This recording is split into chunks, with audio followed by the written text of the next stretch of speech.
Good morning, good afternoon, good evening to all you wonderful, beautiful people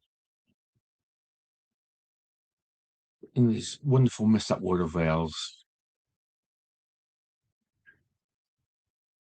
I do have some guests coming on, so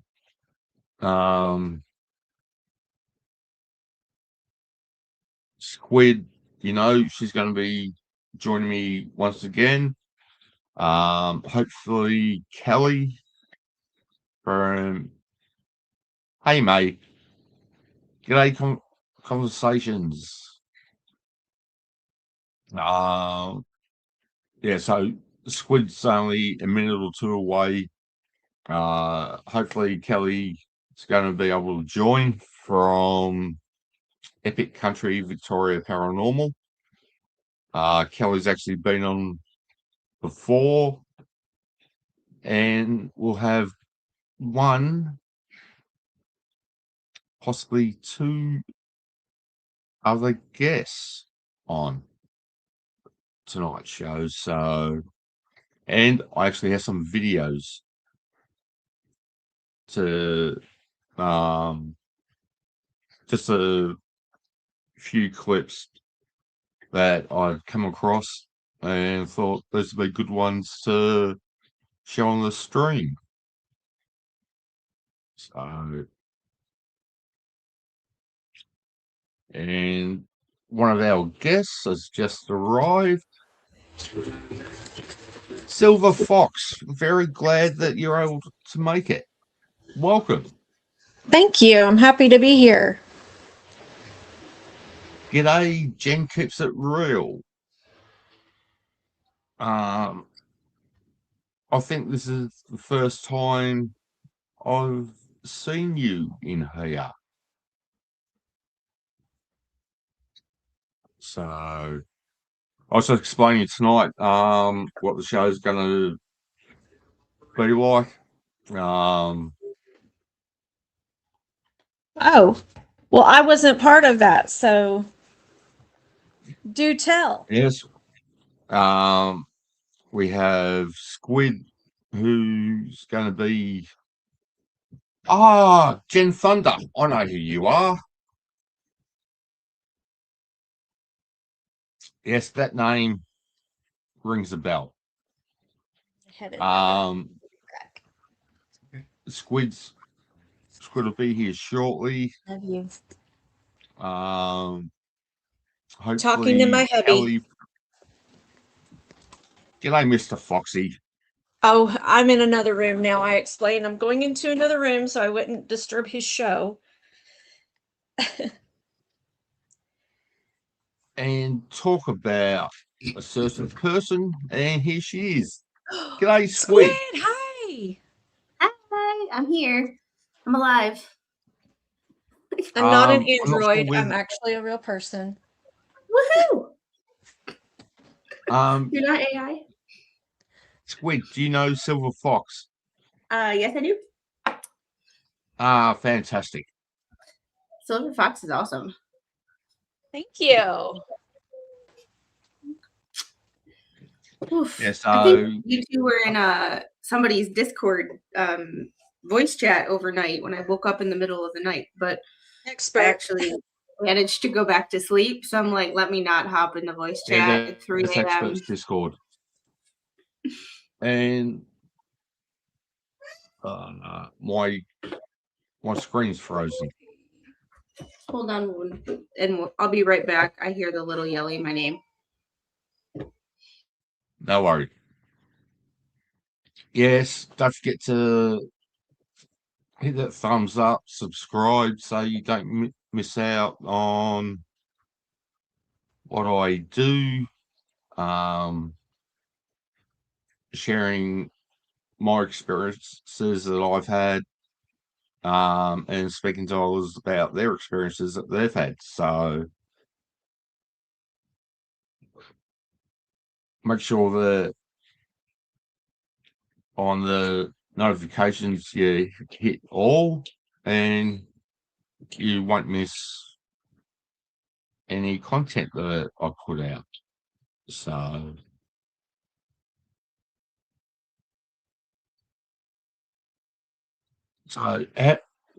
how's your day been so far at Silver Fox?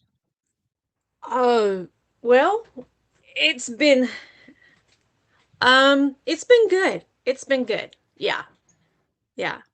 I was a little disappointed about having box office training at my local uh theater, live theater.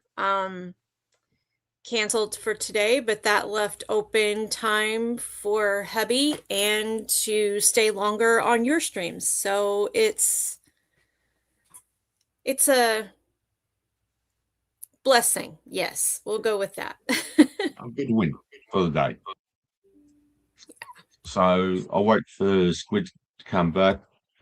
Then we'll delve into the conversation that you and I had last night. Oh, okay. So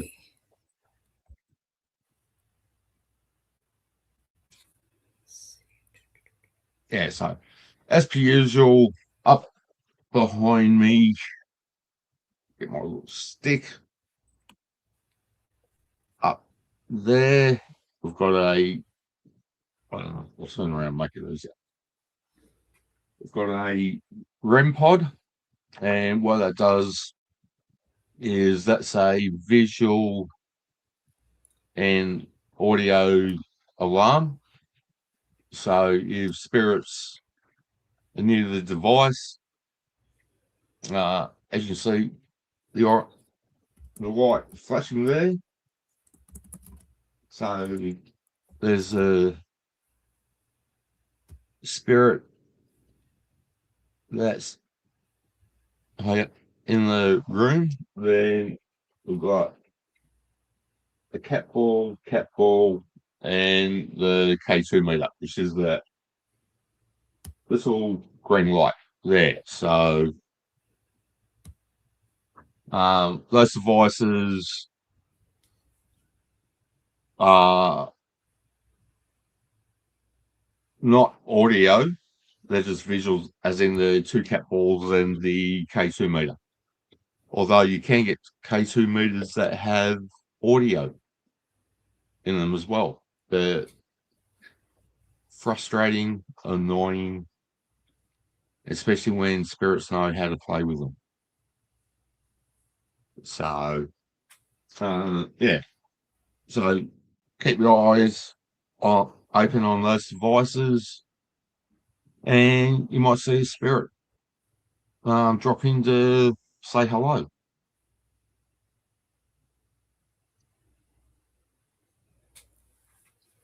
So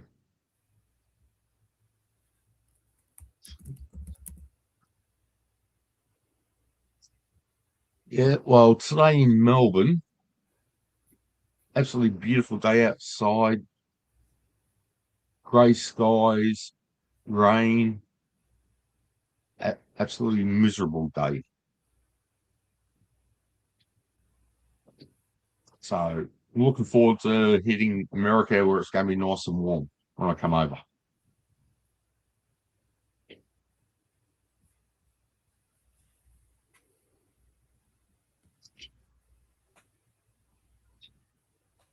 So while there's hardly anyone here, I'm going to pop off screen so I can have a cigarette. Saying YouTube doesn't like people smoking on screen, but hey, that happens. Yeah, well, But YouTube I'm also back. doesn't like the phraseology that I would use to describe that. So welcome back, Squid. They're all tired out from watching football. Yeah, I think I watched 3 games of football yesterday, including my team, who played last night. football, as Yes, opposed Australian to rules. the American hand egg. Yeah. American hand egg. Never heard that said before, but I've never heard that before. Oh, really? I'm the mother of a soccer player who says basically the football is shaped like an egg and they hardly ever use their feet, you know. So it's basically hand egg. no, I didn't say baseball. No, So football. Baseballs are yeah, round. They're not shaped yes. like an egg. Jen,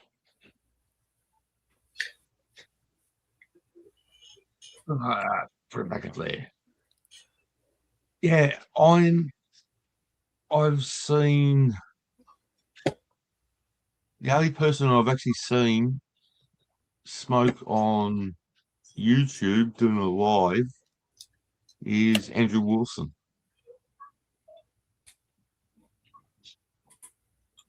So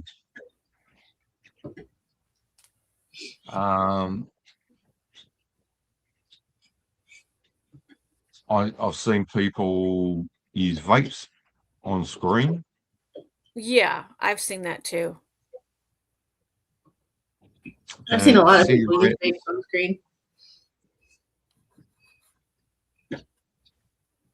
It's not hockey or American football, is it? Conversations. May I suggest you jump onto YouTube, Is it really a type sport? type in the search bar AFL biggest hits and brawls, and that is real football. We don't run around with padding You on might want to be because we're scared of specific, hurting. Shane, because AFL and NFL are divisions of, or AFL is a division of the NFL. So Australian Football League. Yeah. So if you, I'll see if I can find it. And Or maybe it's AFC. you've got the AFC.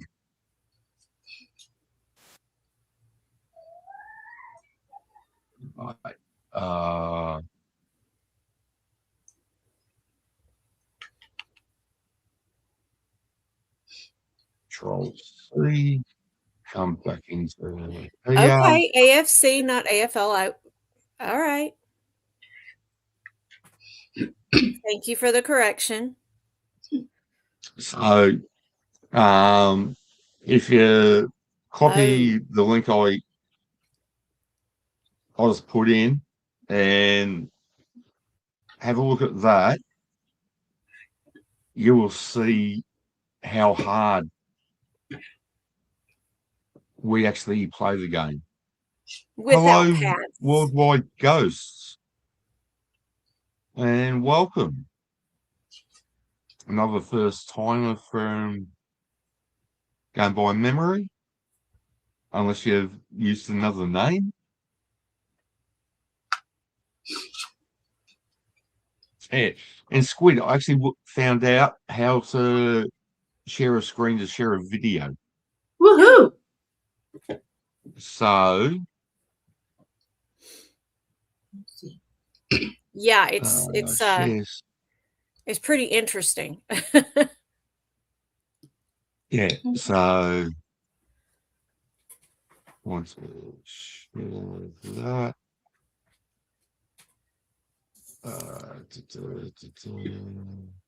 I'm sitting here eating my dessert real quick. I'm eating Greek yogurt with honey because I'm on a diet and stuff. So yeah. Here we go.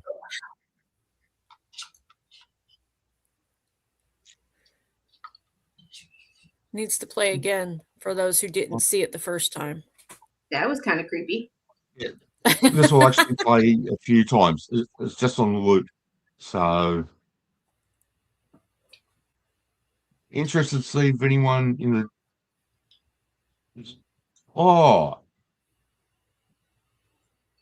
That's nice to know, and thank you, Worldwide Ghost. G'day to Helen back. Glad that you were able to make it. So, people in the chat, can you see what's actually happening in the video that's playing?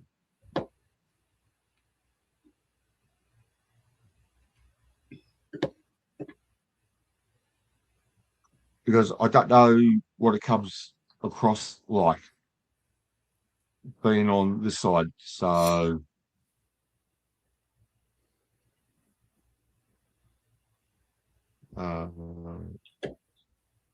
unfortunately, I can't make it any bigger. That's a Facebook thing or a YouTube short thing. It is what it is. Yeah, I'm not YouTube, Instagram. Oh, Instagram. Yeah. It's on a loop. So I think it's about a 10-second clip. So roughly every 10 seconds, you'll see it. So Worldwide Ghost knows what I'm talking about.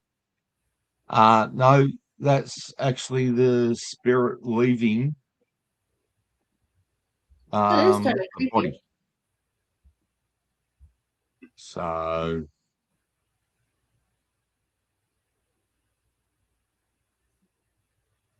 yeah, so there's that one.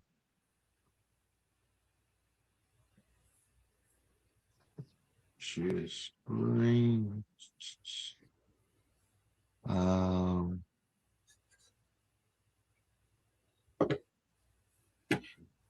we'll share this one.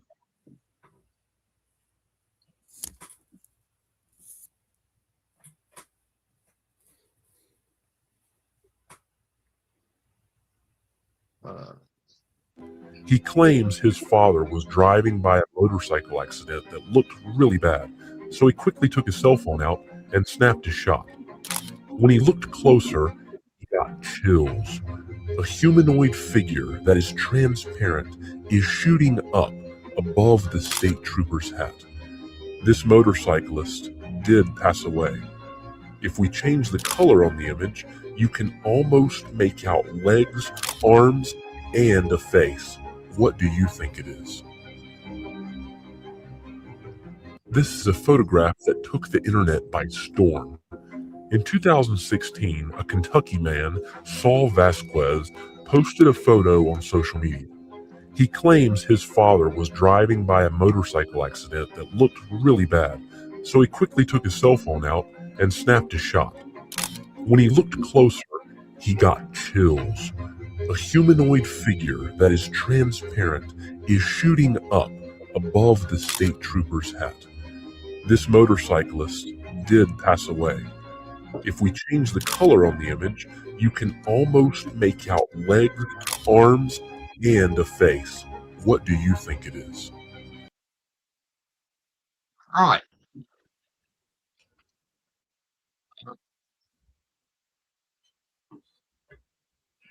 Oh no, where'd we go?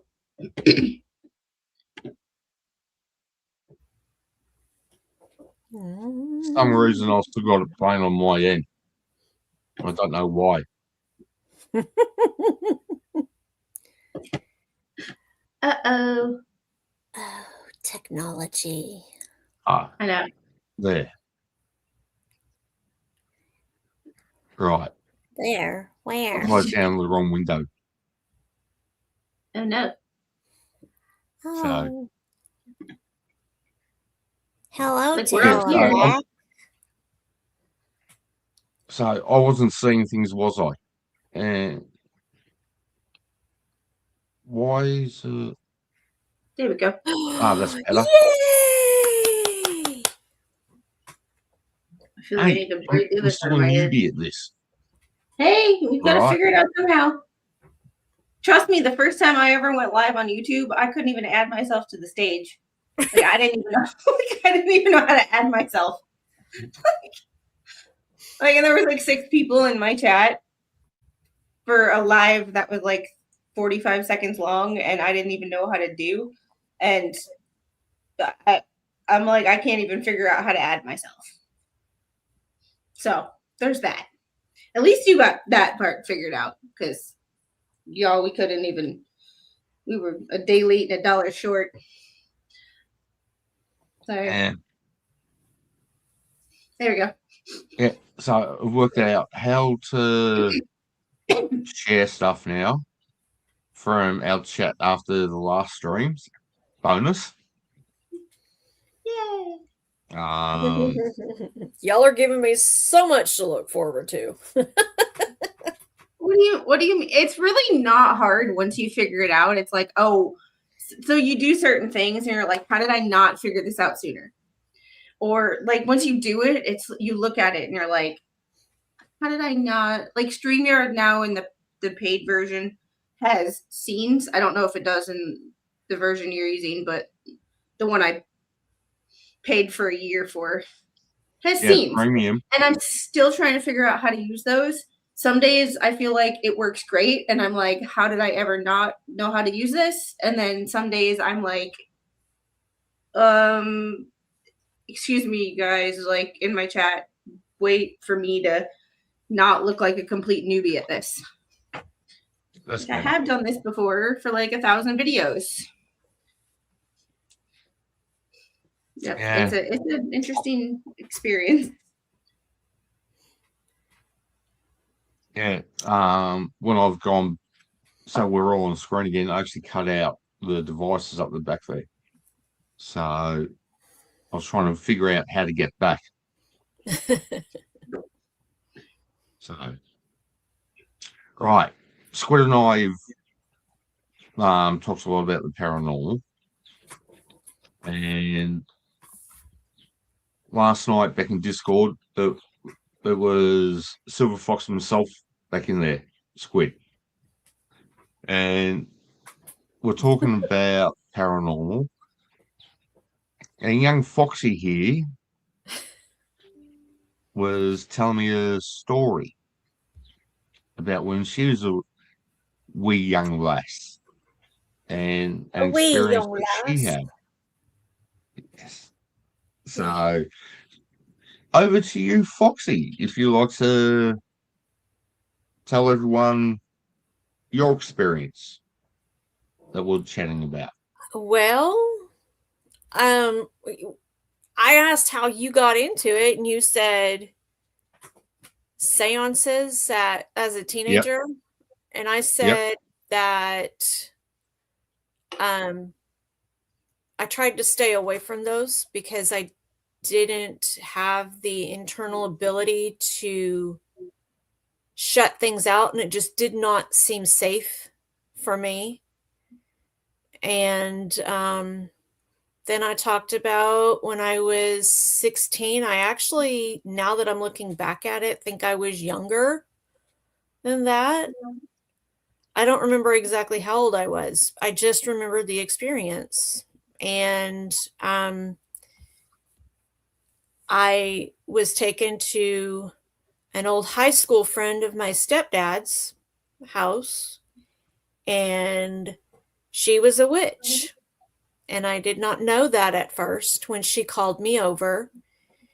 And she tried to probe my thoughts. And I know that might sound a little strange to some people, but however I did it, and I don't know how I did it, but somehow I was able to protect myself from that. And I closed my eyes, and then when I opened them, all I saw in my mind's eye was a blank piece of paper with like a small square in the center bottom, like where a page number would be. And then she says, "Oh, you want to play hide and seek, huh?" And she could not penetrate whatever defenses it was that I had. And so that was one of a couple of experiences. And even the next experience, she still couldn't do it. And I don't know how I did it. I just did.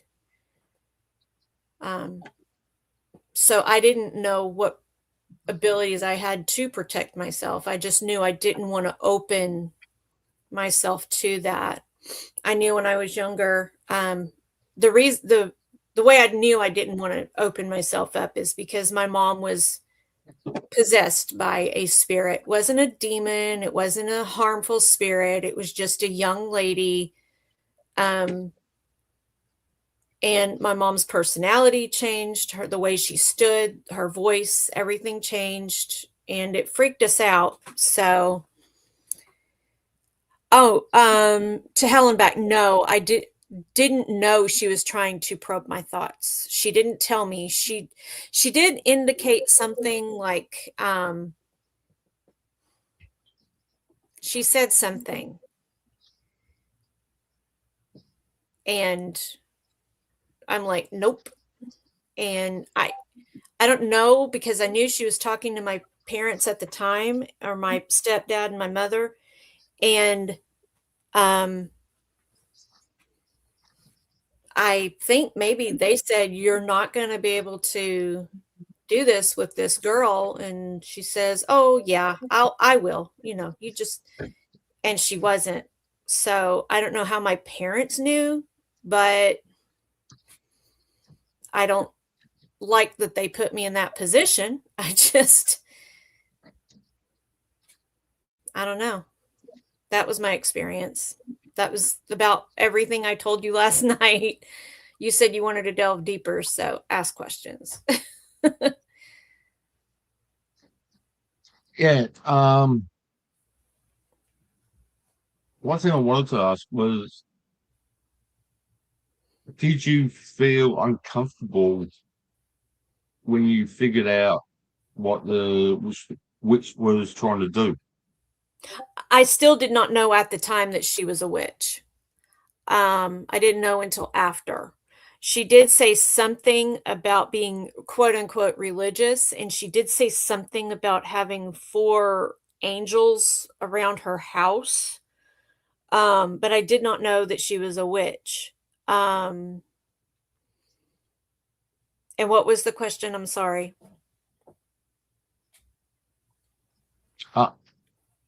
How did it make you feel? Oh, how did I feel? Yeah, like at the Um, time you didn't know what was happening. You didn't I know that she was a witch. When you found out she was a witch, and looking back on what occurred, how'd you feel moving forward uh with trying to cope with what happened? Chantel, I didn't feel really good. Um, but I I really didn't feel anything that was part of the process. I felt nothing. But after she admitted defeat, I felt strong and confident, um, more than usual, because I was just a teenager at the time. Uh, but I mean, that's all I remember feeling. Maybe a little bit smug, but I didn't want to get too cocky because I knew that that is when you stumble.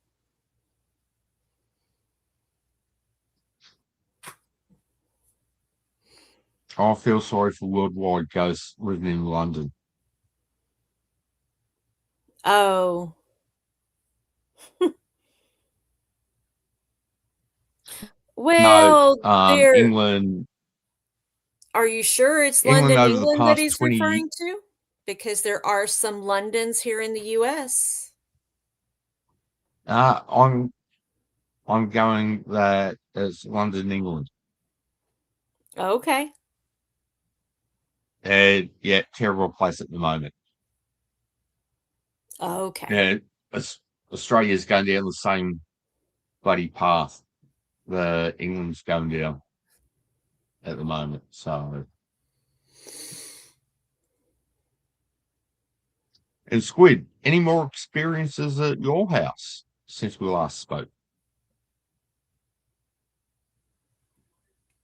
Oh, Can't you're hear on mute, sweetie. I'm You're sorry. muted. I boomered it. Damn it. Damn it. It's all right. I was expert. sharing Settle down. the stream on my Discord, and I wanted to make sure like you didn't hear my typing and my key clicks and all of that. So I muted myself, and Lord knows I always forget to unmute myself. Oh my goodness. You boomered it. That's funny. I'm so glad that everybody skips Gen X when they talk about that. Well, okay, so technically I'm not Gen X. I know one of you're those- millennial. Well, I'm millennial, but I'm one of those. There's like a mini generation called the Zennials. That's me. Because when I was born, like I identify more with Gen X than I do with millennials. But technically speaking, I'm a millennial and it sucks. But like I grew up without technology. I grew up with lawn darts. Like I grew up with, but I also grew up with the internet and with using the internet to sneak out of the house and, do things that you probably shouldn't be doing. So, here we are in this weird conundrum that we find ourselves in. But I do not identify as a millennial. Oh, Gen X, please claim me. I was born in 85. Like, Gen X, please claim me. I'm almost 41 years old. Please claim me. But getting back to the question that was asked, instead of me boomering it and talking about what generation I grew up in, I've not really had any more experiences. I don't know if what I have seen, I don't know if it's just my eyes playing tricks on me, or if there's actually like, stuff there. It's been kind of quiet. Literally ever since I said, leave my daughter alone when she's trying to go to sleep, or I will kick you out of the house permanently. My house has been quiet. It's, hey, that worked. That worked. I guess Discord is the best way to go. Because I shared it on my Facebook, I shared it on my Twitter, but I share it on my Discord and people start showing up. So Discord is the way to go. Hey, Robert, any gender that wouldn't claim me would be stupid. Well, I technically don't play well with others in a sense, so most people don't want to claim me. And you have trouble with authority. You fit the description of Gen X. Authority.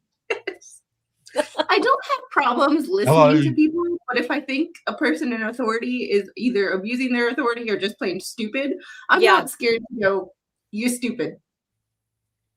But apparently... Hello, Tammy, Song, Haley, Robert.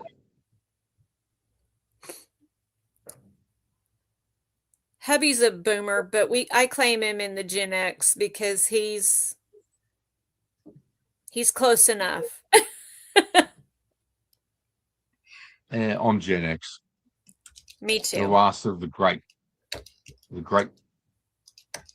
age group. Oh yeah. Here in America, Gen X was the last generation allowed to ride in the back of a pickup truck. I did that. See? You did that? Woohoo! Zennial! Yay!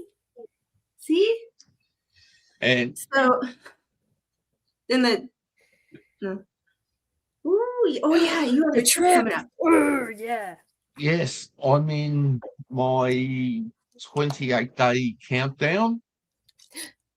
So I have a question. All my plane tickets are paid for.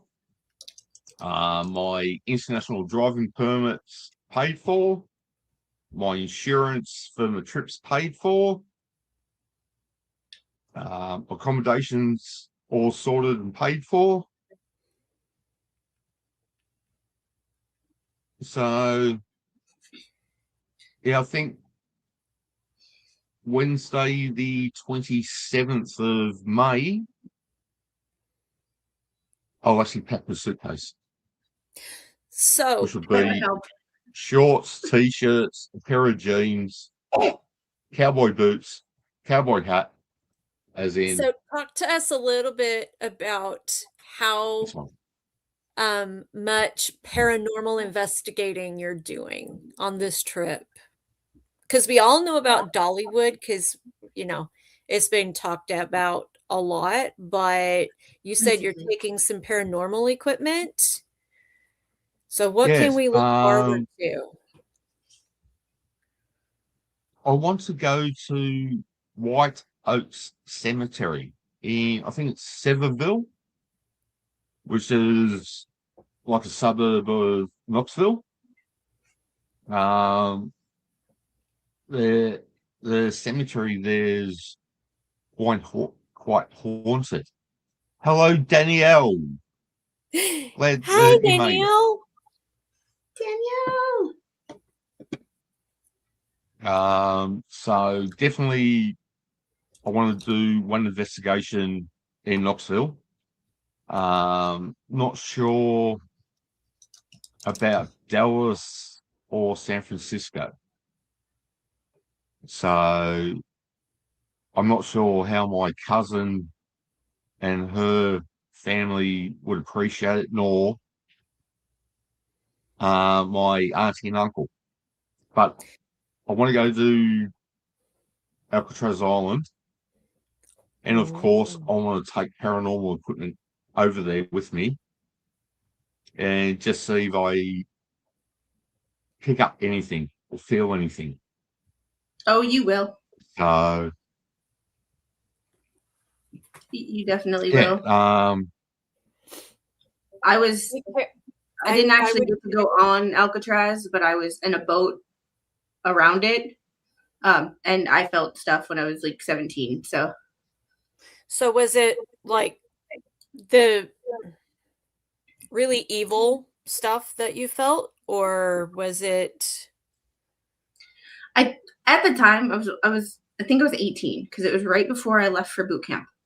So I was 18, took a trip out west. And I don't know what I felt, but it just was like not what you normally feel on a boat. Like, I'm not seasick. I joined the damn Navy. I'm not seasick. Like, when you can't explain something, but you just feel off and there's no explanation for why you feel like it's San Francisco Bay. Like, it's rainy. It's not hot, but it's not cold. It's just kind of there. Typical day, nothing out of the ordinary. And you just feel like I don't know. You just. So was it the kind of off that is like, okay, this is making me feel icky? I just felt very uncomfortable. Okay, uncomfortable. I didn't feel sick. I wasn't nauseous or anything like that. I just felt like I want to get out of here. Like, I just, like, when you get it, Was it a fearful uncomfortable, or was it a sensory kind of uncomfortable? Sensory kind of uncomfortable. Okay. Like, I just, like, everything just felt, like skin crawlies. Yes, maybe not. Said skin crawls. Yeah, just like when somebody like gets hurt and you feel like a little bit of, or maybe it's just me, you can like feel their pain. Like, maybe that one's just me. Like, I feel pain down the back of my legs. Okay. That's the kind of feeling that I got. Like, this uneasy, like my balance is not right, but I'm not dizzy. Just nothing felt, and this was 22 years ago. So like, this was back in 2004. So it's been a while. I'm old. No, I know y'all will tell me I'm not old. I get it, but comparatively speaking, yeah. Okay. 22 years ago, like, ugh. So on Alcatraz Island, what would you be looking for, Shane? What type of paranormal would you be looking for, or does it matter? It doesn't matter. I'd be taking this little device, Okay, which is the Horus 2. That's the same as the, I can't remember what it's bloody called now. America, someone in America actually the Obvious. obvious whatever it's Obvious. called. Yeah. Yeah, Hold on. it screws me too. So like there'll be that. So that'll actually let me know when there's a spirit around, and then I can ask a question. Yes, that's it. World class. World what Hi, goes. baby squid. Hello, little squidlet. Yeah. Yes. No. It's a Did Daddy go fox. to bed? Okay. No, you just took she takes my lipstick and runs. She takes this, and that's what she wants. She doesn't want to hang out with me. No offense, but she doesn't want to hang out with y'all. She was up here to get this and then go down. No. She wants to make herself look pretty like Mummy. The problem is Fancy. she uses the entire thing in like 2 days. She's already beautiful. She just wants to look fancy. You're fancy. Bye. Can I have that back, please? Well, I had 2 of them, and now I only have 1 of them. So, and now I have 0 of them. I bought 2 brand new ones today because of the fact that she takes them, and I have no idea where they are, and they disappear. Speaking of things that disappear in my house, my makeup is one of them. Like, you never know. It might be the spirit of your grandmother. well, tell the spirit of my grandmother to bring my engagement ring back. I lost my engagement ring too a long, long time ago, but I know what happened to mine. Oof. From glasses. There's no getting it back. Yeah, I agree with the conversation's last comment. Check a toy box. You could, yeah, I already did that. You can have your pad if I can have my lip gloss. I'll trade ya. Yeah. Yeah, Tammy, she doesn't take the F-bomb. That's my it's my one thing that I have on my own. Is she doesn't touch my F-bomb. I don't let her touch it. I'll never get it back. Yeah, Chantel just informed me that the REM pod's going off. So you got the green light down the bottom, the orange light in the opposite top corner is on, and I've seen it flat. One of the other lights flash. But nothing from the K2 or cat balls. Before I forget, I have not seen any of the ghosts attend this particular play that I'm house managing for, so they may not like Pirates of Penzance. The only thing that makes me pronounce that right is from Pretty Woman back in the early 90s. I know, pee my pants.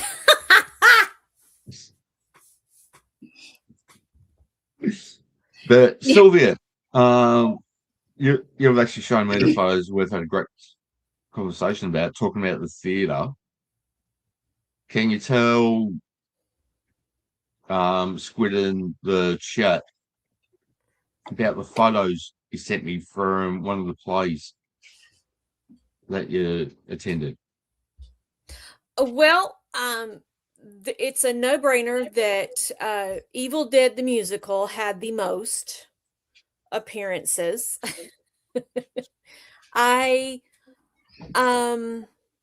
But Dial M for Murder also had a few. I worked as prop master, and backstage we have these monitors so that we don't miss cues. We can hear, we know where things are placed, and if we miss something, we know either how to sneak it on stage without being seen, or whether it's just not going to work.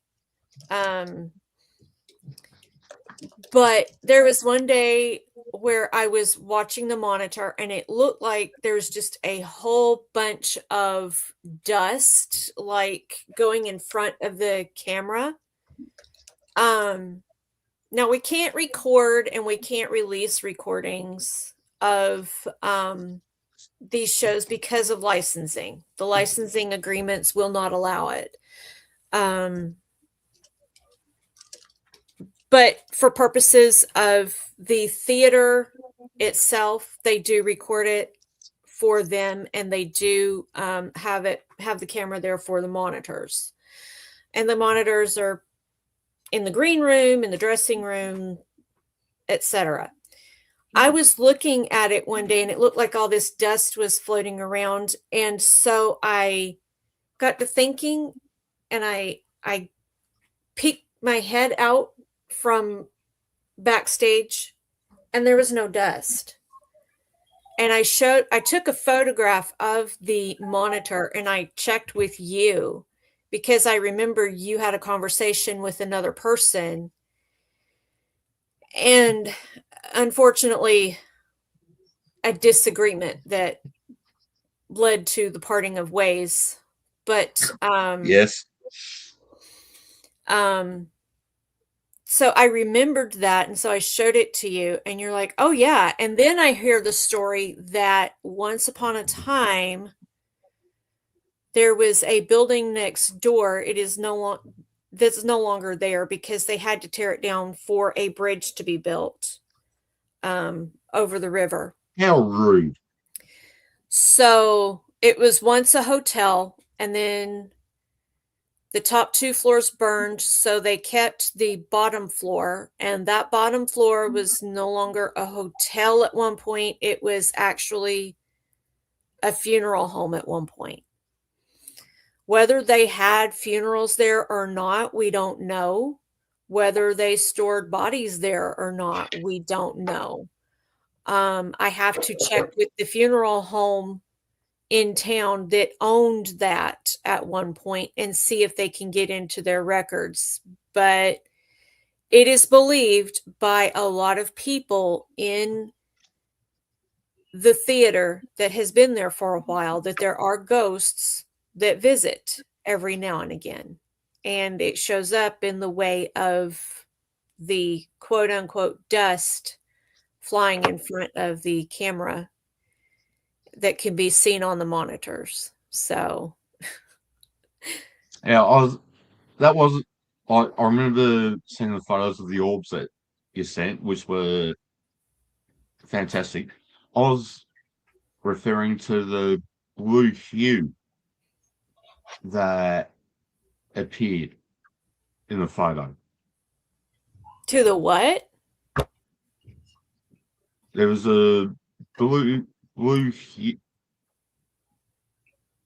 The background looked like it was blue in parts of it, but the rest was all normal. Do you recall the photos I'm talking about? I'm trying to think because I don't even remember which play it was from. I do know that there are I couldn't spotlights. tell you. I do believe there are spotlights that.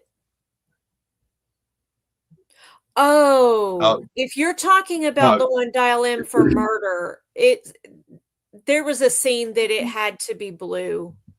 No, the lights weren't blue. And like when we were talking, you said that when you were taking the pictures, there was no discolor deformities or anything like that. But when you actually looked at the photo, roughly half the photo had a blue hue running through it. I don't remember. And that's what caught your attention. No, all good. So, yeah, nursing homes, another great place to investigate. I know that because many years ago, when I was getting into nursing. I worked at a nursing home and had a few Let people me pass away. sorry to interrupt, but I want to address a Song of Rain's question. Wonder why they would have a funeral home and not have funerals there or bodies. Strange. They didn't own the building for very long before it had to be torn down for the bridge. Yeah, but generally though, with a funeral parlor, they've got their own freezer system where they store the bodies to get them prepared for the funeral. So theoretically, there would be some type of morgue at the funeral home. Now, whether there's a lot of bodies that were actually stored there, you'd have to go back through the records, but generally Yeah. funeral homes do have bodies stored. Or they could have just stored things like caskets and things like that there.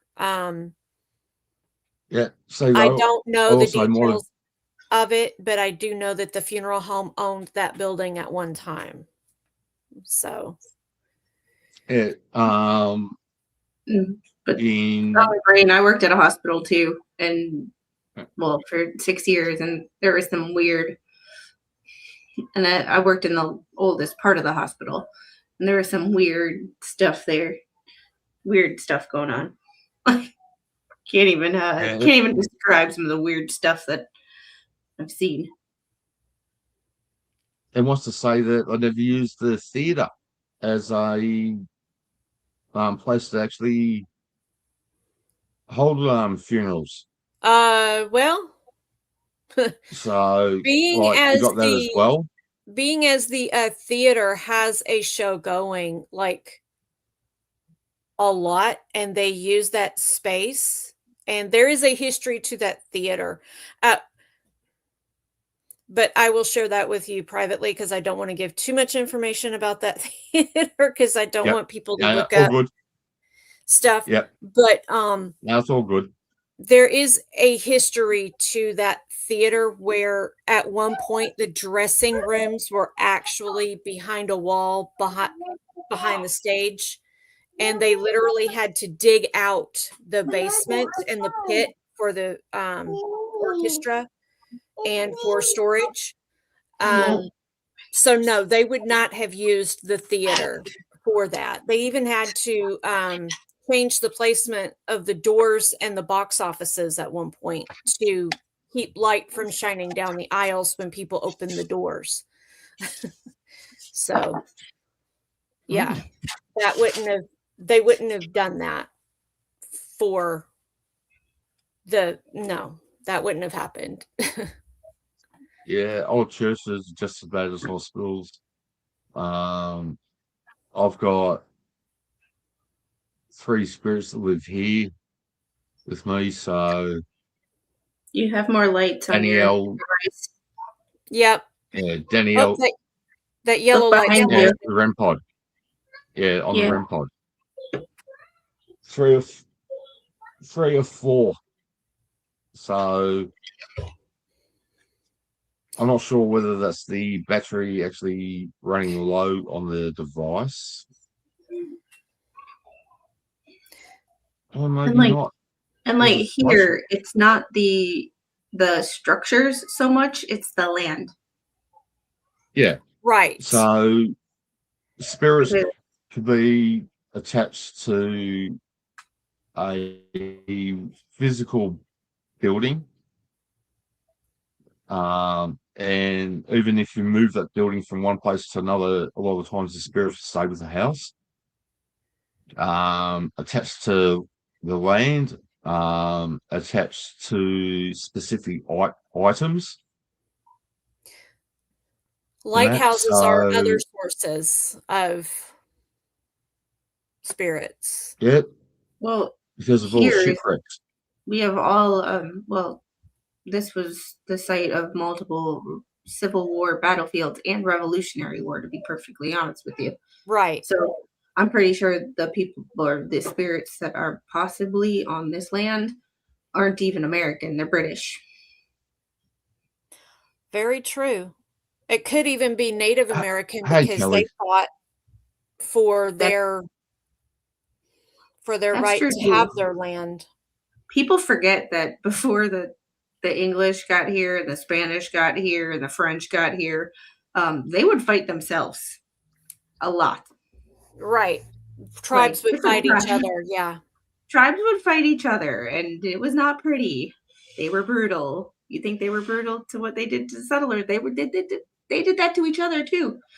Like, it's not nice. Well, land has been a source of war for thousands of years. Thousands of years. Not Squid, not just here. I have a quick question for you, off topic, sorry. Yeah. Oh, whatever. Using the free version of StreamYard, how many people can I have on stream I at any want to given say time? 4 or 6. I don't remember. Hold on, let me look. I can give you an answer. Because Kelly, who has been on the show before, and I invited her on, said, put a message in the side chat that she's in the back room, but I'm not seeing her pop up like I did when you and Foxy dropped in the chat. Hold on one second. Could she be using another link?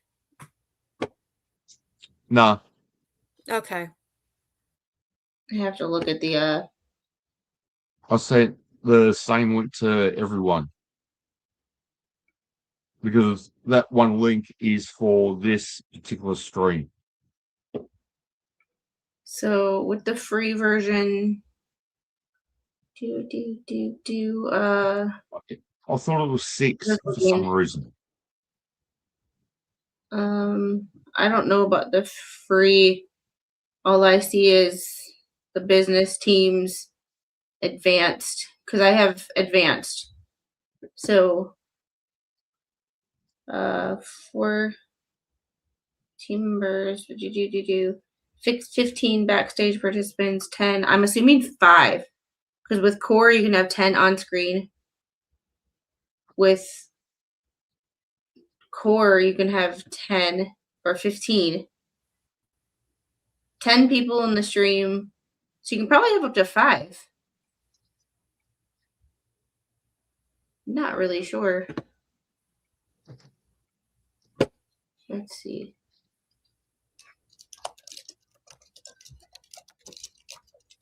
I'm just asking Google.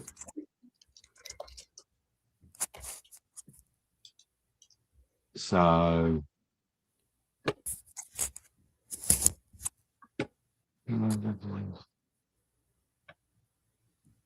Let's see. Free max on-screen Free participants is 6. 6. Yeah. So I'm not sure why Kelly's not there.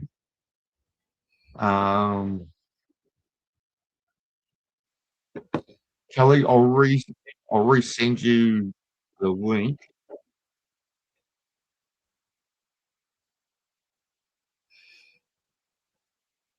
Copy.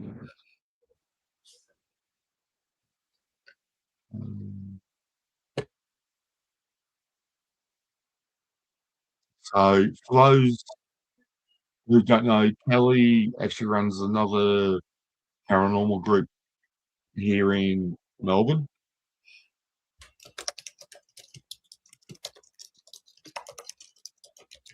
And I actually got to meet her up at the Marutna Hospital when I was up there on a monthly basis. So check your messenger, Facebook Messenger, Kelly. I just sent you the link again in there. So and since then I've had Kelly on here I think twice.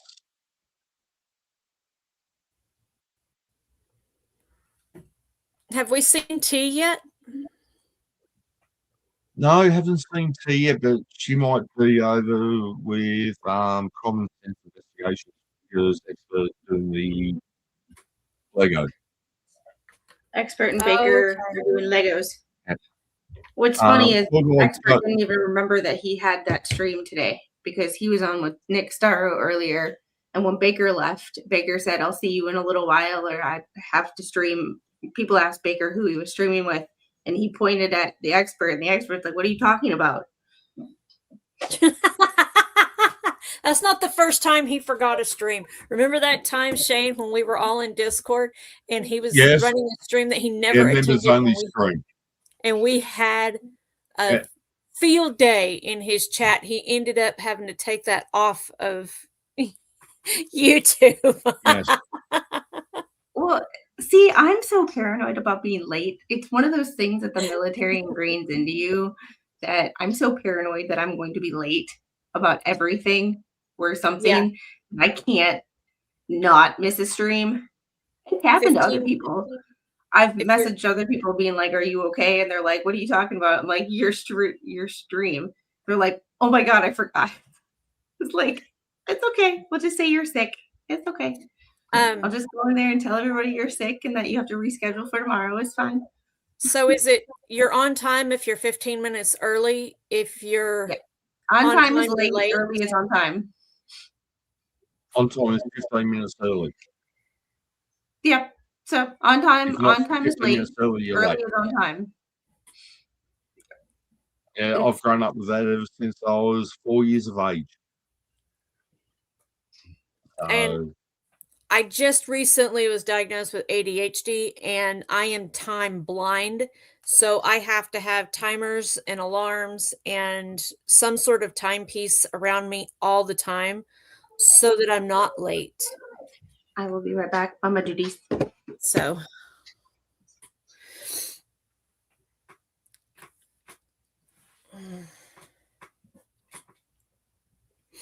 and time blindness is a real thing.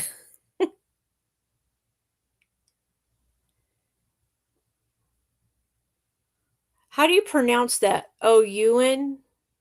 Oyen? Oyen? Oyen. Ogen? You don't pronounce Oyen. Oyen? You don't pronounce the U. Yeah, it's O-Yen. Oyen. Okay. Yeah. Victoria. So, my guess is drive-wise time, Chantel's about 5.5, 6 hours from Melbourne. So Okay. she's in the real bush. She is. Oh, the real bush. I'm not making fun of you. I'm just trying to mimic you. That's all.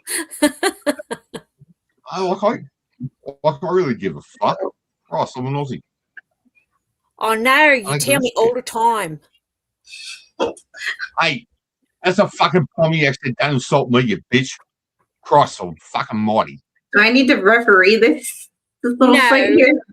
No. I know that I'm beautiful, intelligent, talented, charismatic, and hot. You don't have to remind me. Speaking of crazy hair. I don't know what to do with it today. It's actually raining here. It's actually raining here. It has not rained here. Our rain. Yay. You can keep it for a while. It rains 9 months out of the year here. Well, we haven't. Yes.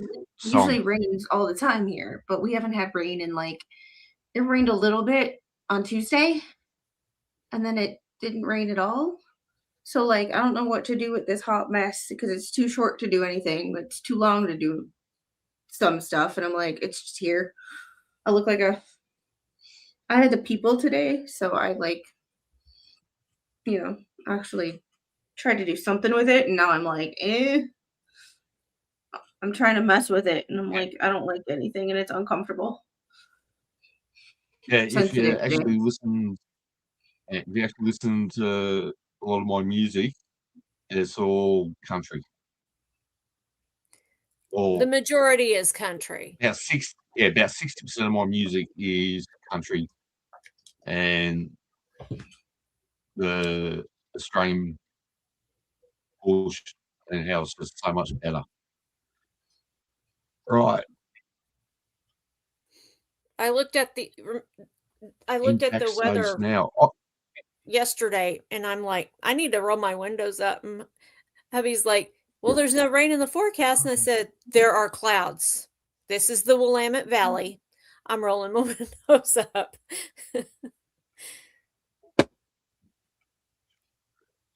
With here, I mean, obviously we get rain a lot, except for the last 3 weeks. I'm really hoping that it helps the fires. Yeah, me too. That was awesome, or that was awful. Like, we were collecting supplies for them at our local sheriff's department. They've been working overtime on the wildfires.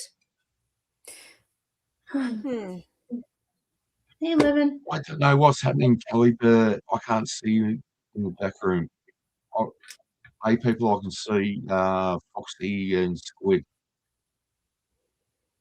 Pop up in the bottom of the screen. If I need to go so that Kelly can come on in, I will do that. Well, hold on. Let me leave, and then see. Well, hold on. I want to run an experiment.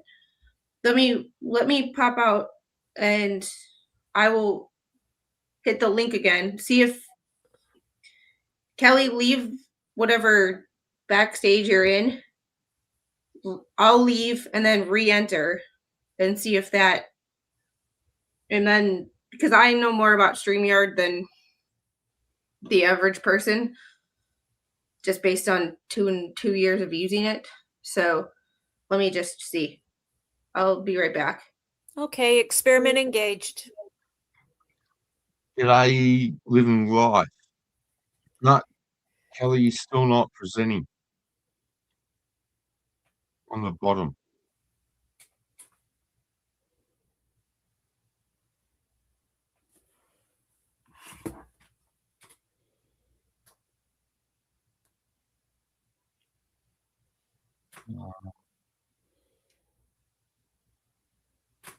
I don't know how to problem solve this.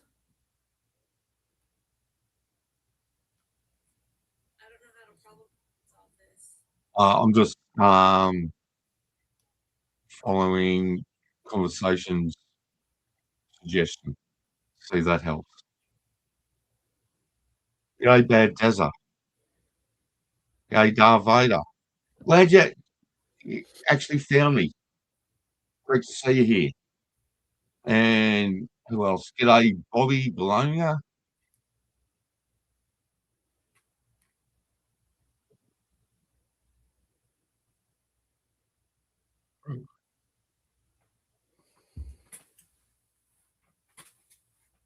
It's all been deleted. Bobby And- Bologna. Yeah, I like that name. My and bologna. Kelly's still not showing. B-O-B-B-Y. Yeah, here we go. Hang on. Now we're Hello. working. Now we're working. Kelly! Hello. Hi! Do you want to take And- this? So let's see if Squid. Oh yes, Squid! Woohoo! Yay! Hello. Hi. Um, So whatever was done. I don't know worked. what's going on. It says that you can have up to 10 on a free account, by the way. 6 on 3. So, I checked it. So it's 10 on the second tier. yeah, it says you can have up to 10 on a free account as I came in. For some reason, I kept trying to log in and it had put me there and then it had just stay there. I was like, I don't know what's going on.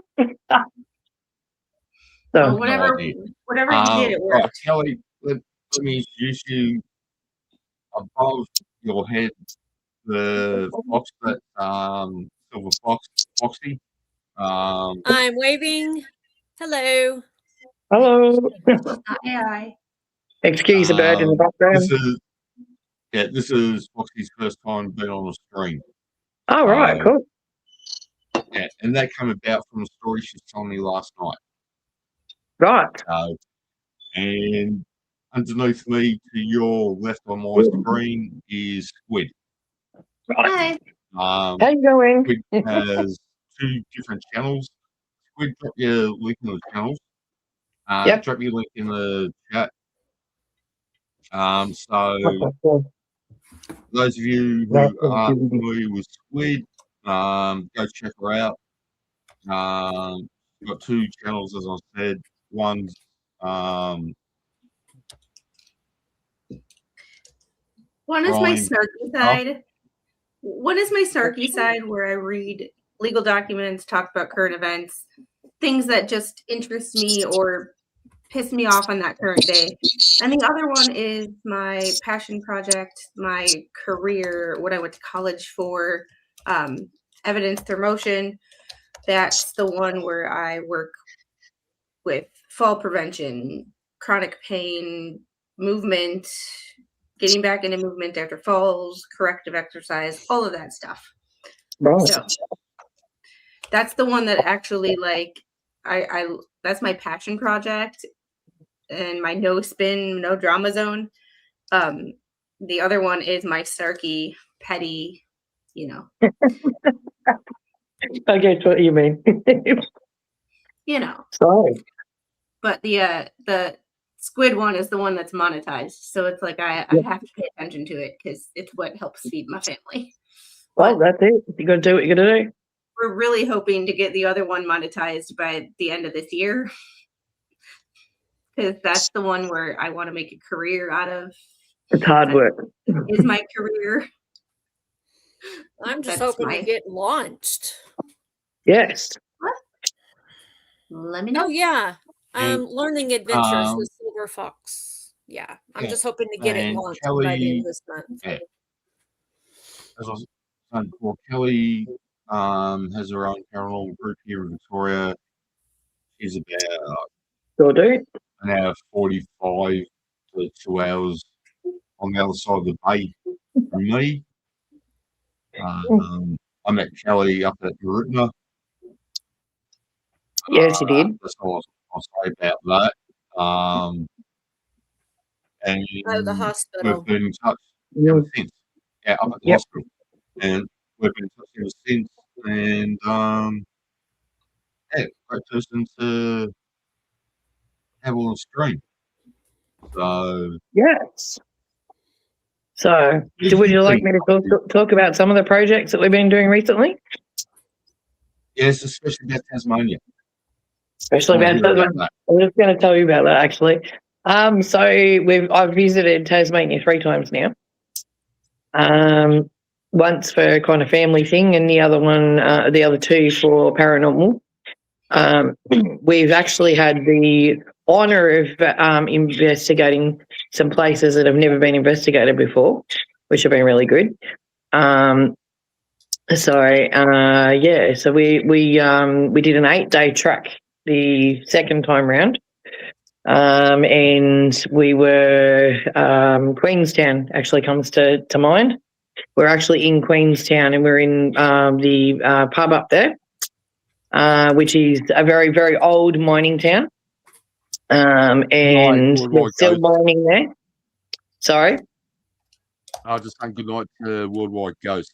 Okay. In England. And oh, right. Good night. So we did a 8-day track. So we went from Hobart out to Port Arthur. Port Arthur's a very famous site for its historical value, but also a sad site for the fact that there was a massacre there as well. That in itself is a story by itself. And then we went out to like Richmond Jail, and we kind of did a truck up around Tasmania and then back to Hobart. So it was a lot of hours, a lot of paranormal. Still going through footage now, so that was November last year. So, and I'm still crushing through footage from different locations. We also on that trip got some privates, what I call privates. So locations that people allow us to come into and we may or may not be able to put that footage up. So it depends on the owner of the property, whether they want it made public or it's just something for them. So, but it's also really good for us to know about. So historically, as well as paranormal wise, because then we get an idea of what's around that street, around that area, the neighbourhood. And then we also obviously look up the history of everywhere and do all that sort of stuff. So a couple of jump scares we had, and I don't usually do jump scares. Nothing usually seems to faze me. I just sort of sit there and go, oh, that's cool. We were at Queenstown and we were actually in the pub in the middle of a paranormal investigation, and then the place started rocking.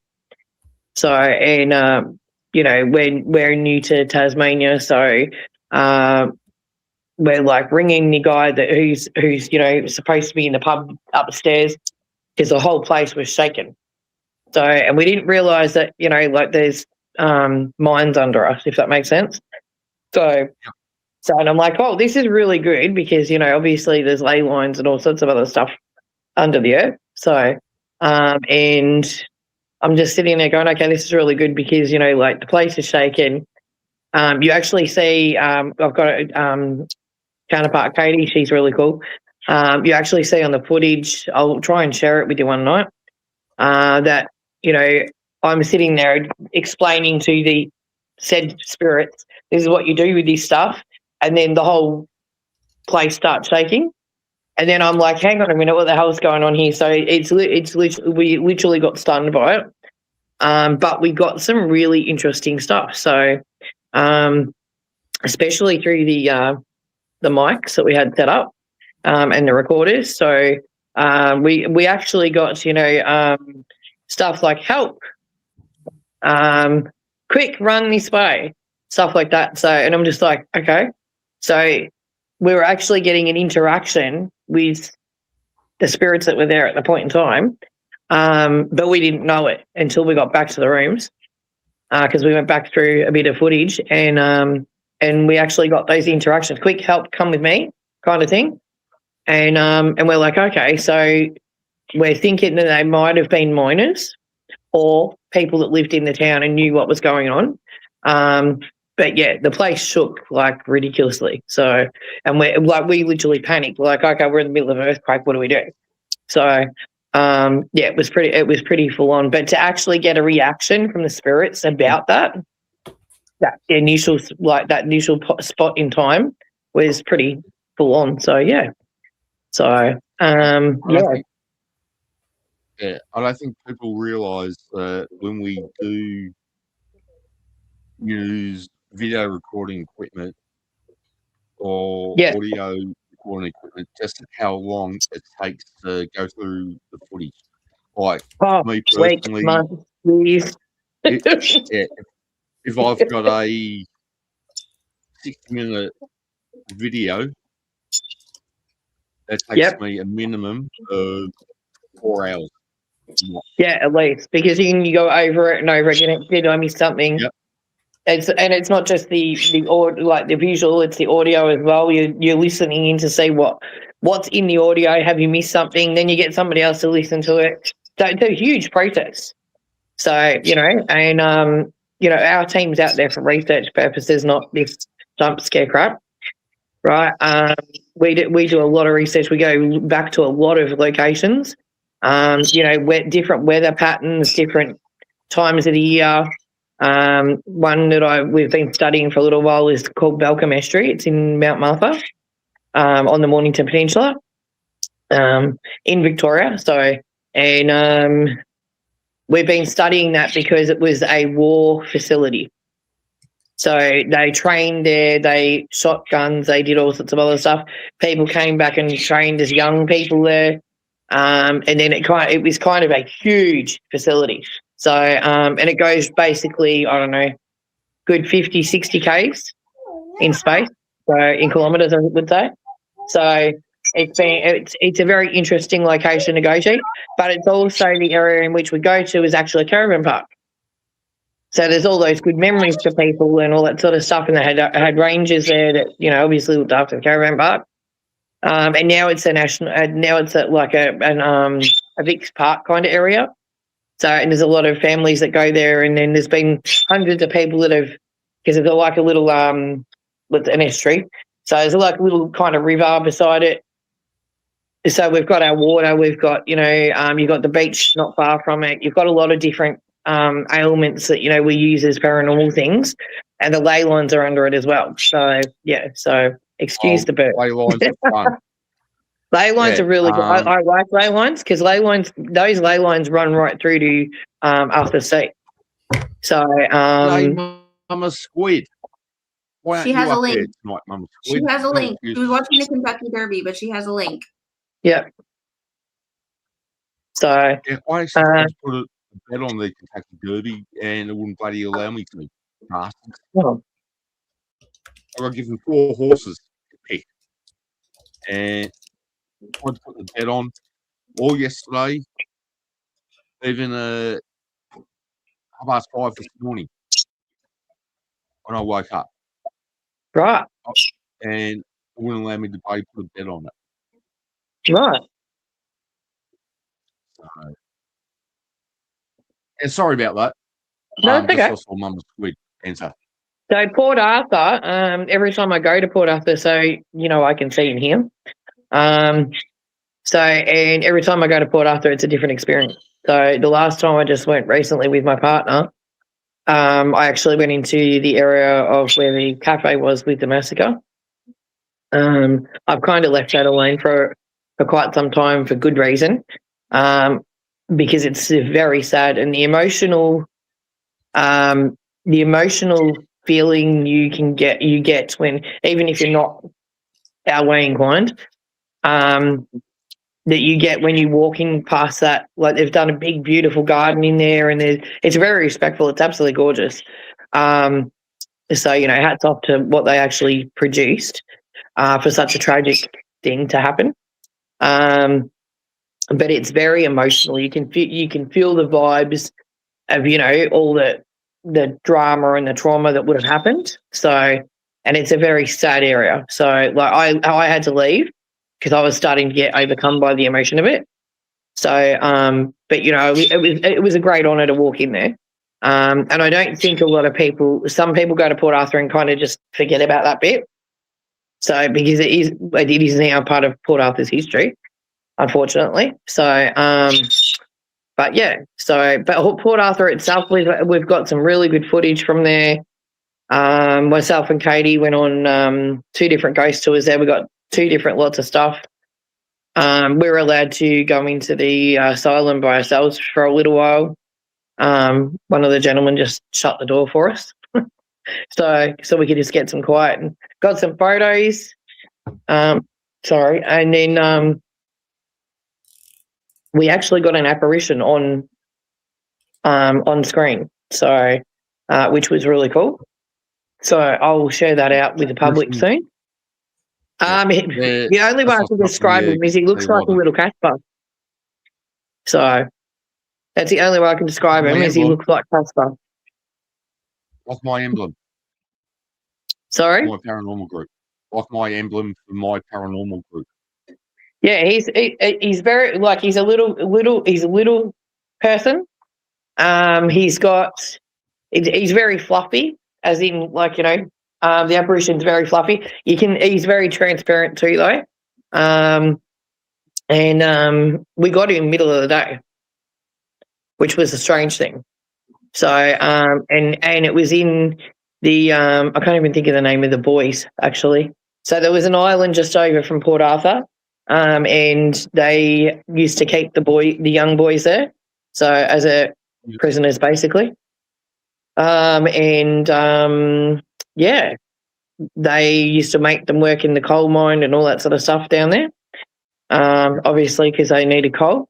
And yeah, so they didn't want to put them in with the big boys from Port Arthur, because that would teach them how to have more crime. So that was their theory. So, and yeah, we believe they've got a big exhibition going on in that jail part at this point in time. It's been there for a couple of years now. and that's where we captured the photo, and we believe that's one of the boys. So yeah, so it's but the building we were in is actually the asylum. So yeah, but it's a very short apparition, if that makes sense. So that's why we're believing it's one of the boys. So yeah, so what else did we do in Tasmania? We did a whole lot of stuff in Tasmania. It just boggles my mind. Yeah, so Tasmania, we went to Willow Court. So Charmaine from Tassie's Most Haunted, she runs the tours up at Willow Court. She does an amazing job up there. She actually took me up there for my birthday, which was really special. And we did a little bit of an investigation there. Unfortunately, we are not allowed to let that out, but we can talk about it. Yeah, so we were probably close. The closest building we were in was the where the registered guys that had lost the plot, as they called it, which is a really weird thing to say. I'm actually reading a book at the moment on the asylum up there, and lost the plot is part of a registered thing in their books. So yeah, so we were paranormaling there, and we actually had some loud banging. REM pods were going off all over the place. So we were in a big courtyard at the time. And yeah, so they literally put on a show for us. So Katie and I were actually really happy to be there. So Willow Court's a beautiful place, even during the day. You can go up there, and there's a restaurant cafe up there now. So if you ever get to go to New Norfolk in Tasmania, jump in and have a look at Willow Court. It's absolutely gorgeous. So yeah, so Richmond Jail was actually interesting as well. So all these little towns are little convicts have built them, but they're kind of like their own little town. So and they're probably 25 k's from each other, sort of thing. But then there's a long line of them. So there's an historical track you can take, which was really good. So Oatlands is another one. We didn't actually get to stay at Oatlands, but going back there because they had a prison as well. And it's not just the prisons; you get a whole lot of activity out of it. Yeah, there's like, little houses. You talk to some of the residents and they're like, oh, yeah, we have things go bang in the night. We're like, okay. So over there, it's a lot because you've got a lot of convict stuff going on. So, yeah. So, and they're very surely still there. So, anybody got any questions? I'm trying to figure out how to So somebody said, do we ever use trigger items? Yes, we do. So I actually have we did a pub in Hobart, and we were told that there was a little boy that adventures around the hotel or around the pub there. So it's one of the oldest pubs in Tasmania. So there's an argument going between that and the Bush Inn on who had their license first. So yeah, so we did. I have a bear which I have a K2 in, and we took the bear with us that time. Traveling with equipment is a real pain in the butt, especially when it's new equipment and the airports don't know what it is. So it can take you up to half an hour to get through, because they'll go through all your objects, turn them on and all that sort of stuff, see what goes on. So, and they've got to scan it all. So Tasmania is not too bad. So they're pretty up there with scanning stuff and putting it through. Melbourne was pretty good, but the first flight it wasn't. So be careful taking stuff out. Yeah, Kelly, you have to admit that Tasmanians have the best plastic surgeons in the world. Do they? I don't know. Yeah. How many Tasmanians do you see walking around with two heads still? Very funny. Right. For some reason, I was actually muted. I don't know how or why. G'day, Spawn Trooper. All right, now I've got to go back and find the other comments so I can take it down. There we go. There you go. So yes, we do a lot of that stuff. We have a huge team, actually. We've got quite a few people, and we're all over Victoria, if that makes sense. So, so we go out from as far as, like Ballarat area to the Mornington Peninsula area and out further. So, which is good because, we're not all always together, but we're always doing something. So, yeah. Have you been to Silverstone Railway Station? I don't think so. I do have a lot of things on my bucket list at the moment. That's one place you really want to go up and investigate. That is absolutely fantastic up there. Yep. So, where is that close to? Watertown, South Australia. Right. Okay. Yep. So, yeah. Shane, did you see Song of Rain's comment? Yeah, probably. They are Tasmanians. They're all inbred down there, so quite possible. Song of Rain. Sorry, it's just we just hang shit on all the Tasmanians. So, that's all right. My new boyfriend's a Tasmanian. Well, that's right. As he says, Tasmanians have been holding up the mainland for years. Every time I hear Tasmanian, I think of the Looney Tunes cartoons. Me too. When I'm old. Actually, well, at least they're famous for something. We've got a new football team coming into the AFL. Yeah. Next year, the year after. Dressed in a tutu. Yeah. And they're actually called the Tasmanian Devils. Yeah. And they had to write to Disney, getting Disney's permission for them to use Tasmanian Devils. Yeah. That was silly. So that's ridiculous, actually, because they should have more right to that than anybody. Disney should be writing to them about it. No, because Disney come up with a cartoon before Tasmania. Well, they have the real deal. So the one thing I did find about Tasmania is it's literally so beautiful. It's like nothing you've ever seen before, like all in one little island. So it's spectacular, like off the paranormal side of things. Sorry about the bird. Stop. We went from like one area to the next area to the next area. So we were literally driving up and around the top. We went to Cradle Mountain. That's just spectacular. So like not only do we paranormal when we go on our holidays, but we obviously do daytime stuff as well. And that always leads us into something else that's paranormal. So because we'll be in our shirts and somebody will say, "Oh, I've got da da da," and then we get details of them, and then the next thing you know, we're back in Tasmania again. It's kind of like one lead after the other. So I think they're trying to keep me there. So the Cascade Brewery, we went up to that. That was absolutely really nice. Woohoo! Welcome. Hello, Mama Squid. About damn time. Can't really hear you. Spawn, it is your job to turn it to gold. Sorry. Hey, I was trying to get on, guys. I'm sorry. Hey, you made it here, and that's the main thing. So I think it's just playing up. No, you are live, Spawn. Sorry. Go ahead.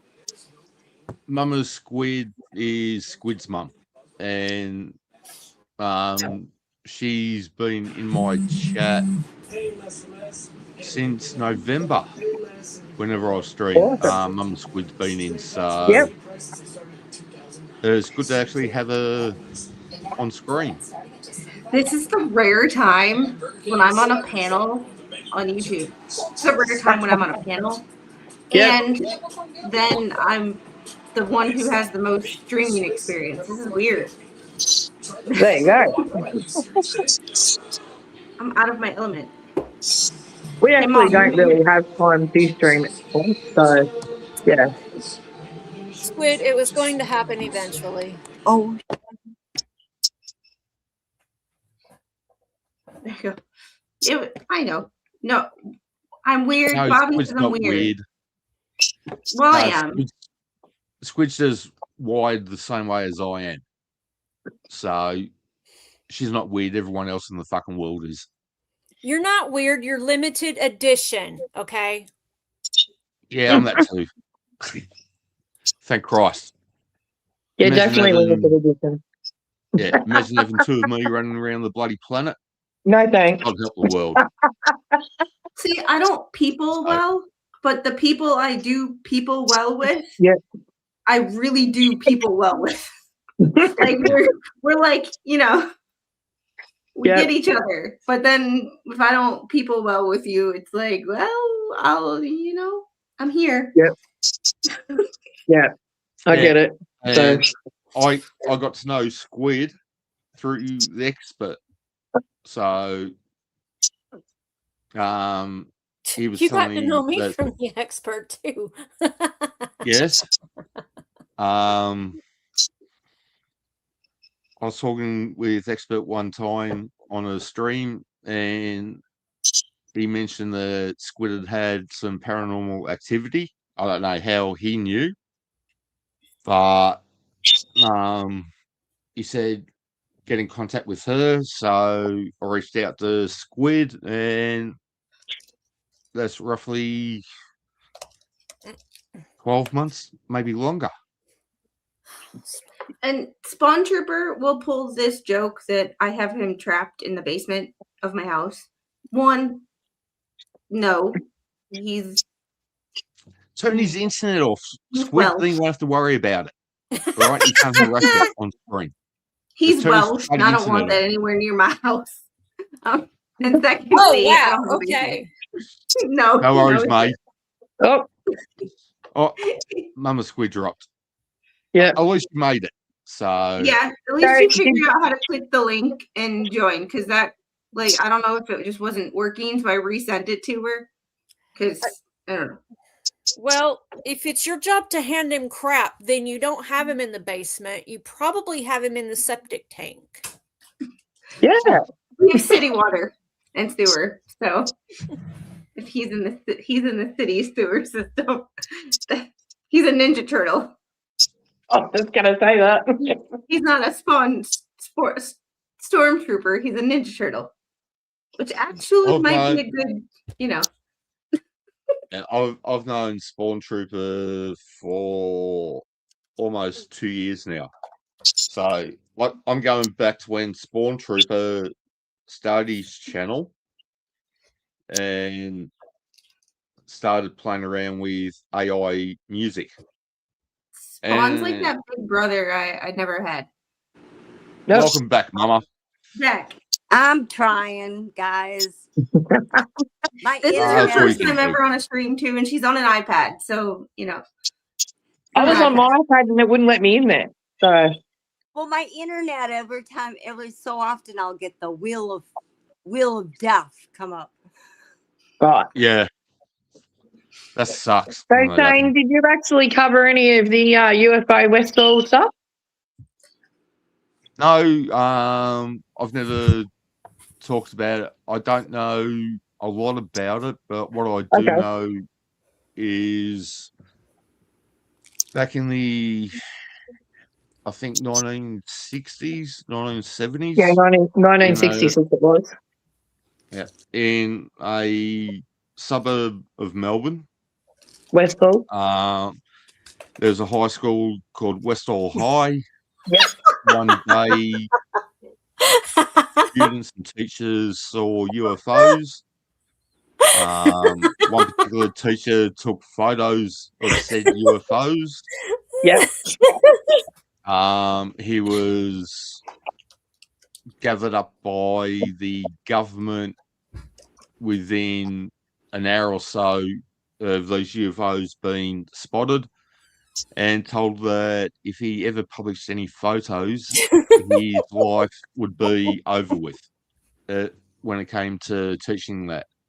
All the students were told that they didn't see anything. They were weather balloons, this, that, and everything else. And yeah, So I so just got booted. what did you do? Boot So- yourself? No, it booted it. My phone booted it, so that's okay. Ah. Yeah, so I covered it because this year was the 60th anniversary of it. So, and it was actually really, really good. So we have a very annoying bird. I'm sure you can hear him.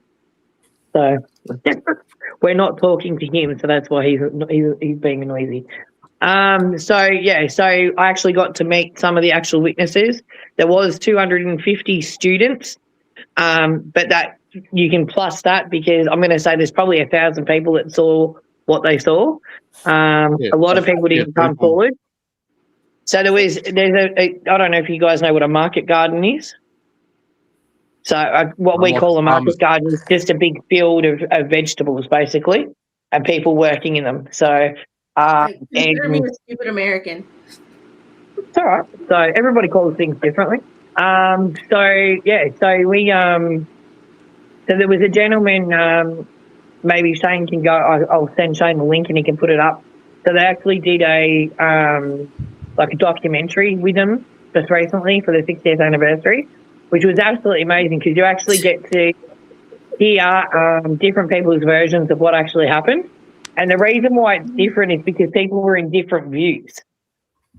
So, and in different spots of the area at the point in time.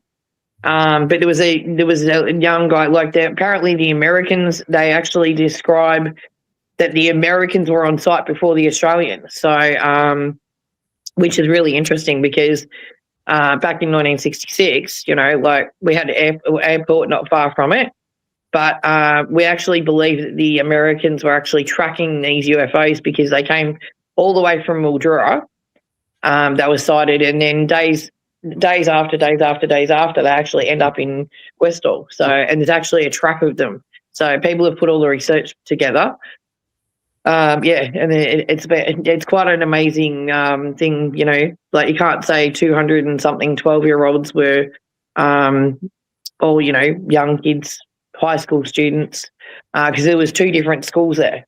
So that all came out of the bell at the same time, and all of them saw what they saw. So you can't say that they're all drinking the wrong water or they're on the hoochie goochie or whatever. So it's just too many of them. And the government has literally wiped them with the floor. They took all the footage that was taken.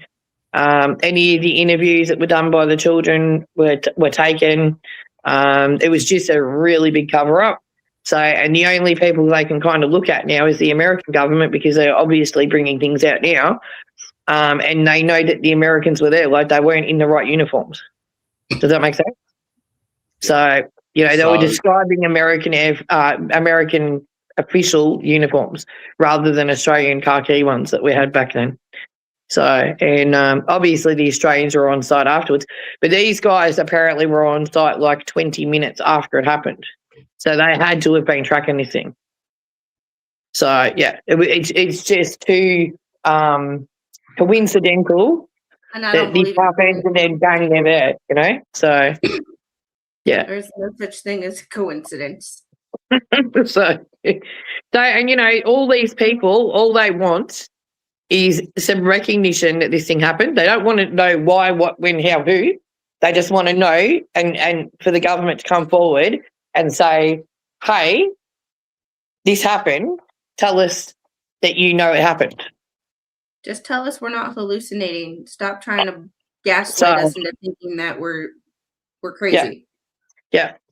I've had a team member actually take soil samples from down there just recently, and they're getting them analysed. So we're hoping to get some answers out of that very shortly. And if I have to, I'm going to go get somebody else with a Geiger counter and take the Geiger counter down there and see what the radiation's still. Nothing grows on these spots. Nothing. So it's been 60 years now, and nothing is growing on these spots. So, yeah. It's very interesting. I'm sure you guys have lots of stuff down your way, but this is the biggest thing that's ever happened other than Tully's Nest in Queensland. That's the biggest thing in Victoria. Yeah, biggest thing in Hands Victoria. So, well, actually, the Kelly Cahill case, that was actually quite interesting too. I don't know if you covered that. No, So, I don't do legal stuff. I have. So the Kelly Cahill case, they were believed to have actually been taken and then replaced back to where they were. So yeah. Oh, and that was out at Cranbourne. 5 years later, or something. Yeah, it was weird. So I don't know the full details of the Kelly Cahill case, but yeah, she won't talk about it now. There's a lot of them that won't talk about it, which is fair enough. Like, it is what it is. So, but yeah, so even the Tully's Nest one, the government tried to cover that up too. So Tully's Nest is out at Queensland. So I think it's not far from Cardwell in Queensland. So yeah. So and then we've got the big UFO conference coming up. So I think that's August. So off the top of my head.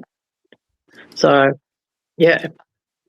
So the reason why we cover the UFO as well as the paranormal is because, some people have said to us that is the paranormal linked to the UFO.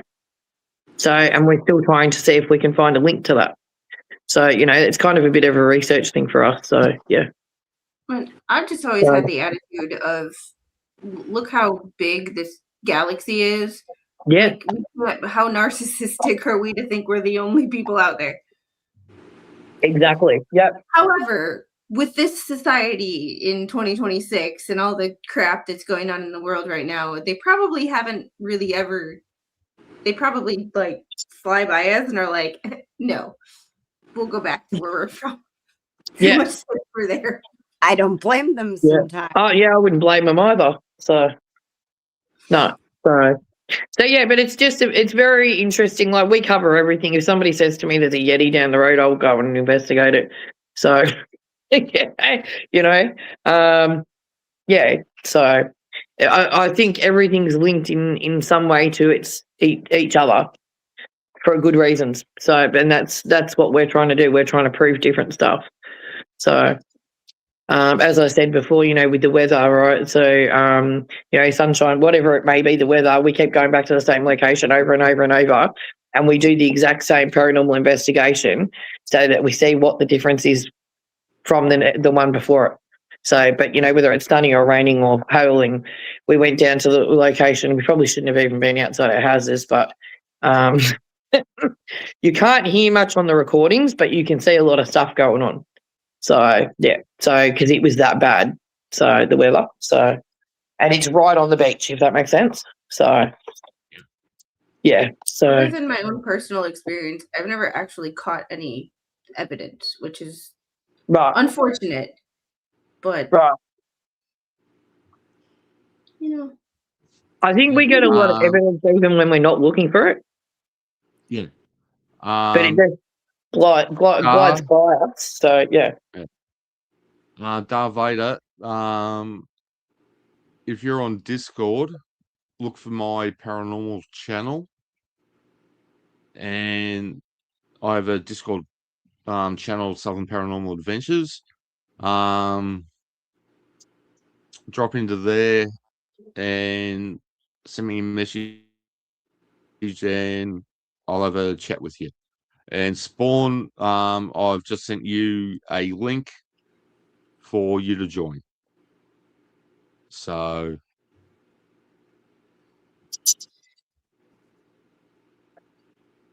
I would love to come over to America and do some paranormal investigating over there. That's one of our team's dreams, to be doing that. So, and we've got some locations we'd like to go out to and do that sort of stuff. What do you got? 26 days. What's one of the locations that you would want to? Queen Mary was one of them I wanted to go on to. So all over the place. We've got like a huge list. So I live near Savannah, Georgia. So all right, yep, if you ever make it this way, let me know. I will. I like will being down. We've I got like a being Windsor down fan that's here. just joined the channel, the chat too. Hey, Spawn. Right, first things All right, first. Spawn. G'day, mate. How you doing? Right, first things first. Right, you better take those glasses off, Squid, because it's on. It's on like freaking Donkey Kong. Right. Okay, first of all, I'm going to behave myself because Mama Squid's here. Okay, and you know that, good. like, when Mama You Squid's better around, behave yourself because it's not my channel. It's I not know, your channel. I know. But revenge will be mine. And by the way, 2 inches is not spacey. Okay, the basement down here, 2 inches is not spacey. Just saying. That's what she said. Depends on what you're using. As Darth Vader said, depends on what you're using that 2 inches for. But Right, I've got a little. Depends. It depends on whether it's a male or female measuring. Also, Oh, that's just in the heart. That's just wrong, mate. Ooh, I I swear to like that God. one. I High swear. five, Shane. No, that's good. Mhm. I own it. No. Anyway, I've got a little story for you guys. We're talking about extraterrestrial and ghost and paranormal stuff like that. I think I have mentioned this before, many years ago. I can't remember if it was in the mid 90s, early 90s, mid 90s. I was on a course in England, up north, and we were staying at a youth hostel because it was cheaper, and plus we wanted to go out on the Raz, so we would get hammered every night.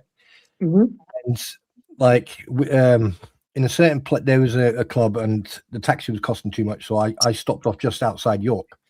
But when I stopped off, it would take me about 15 minutes. Well, I was hammered, so it would take me about 25 minutes to get to where I needed to go. And instead of actually walking down the road and taking the correct route to go to the youth hostel, I decided to take a shortcut through an old cemetery.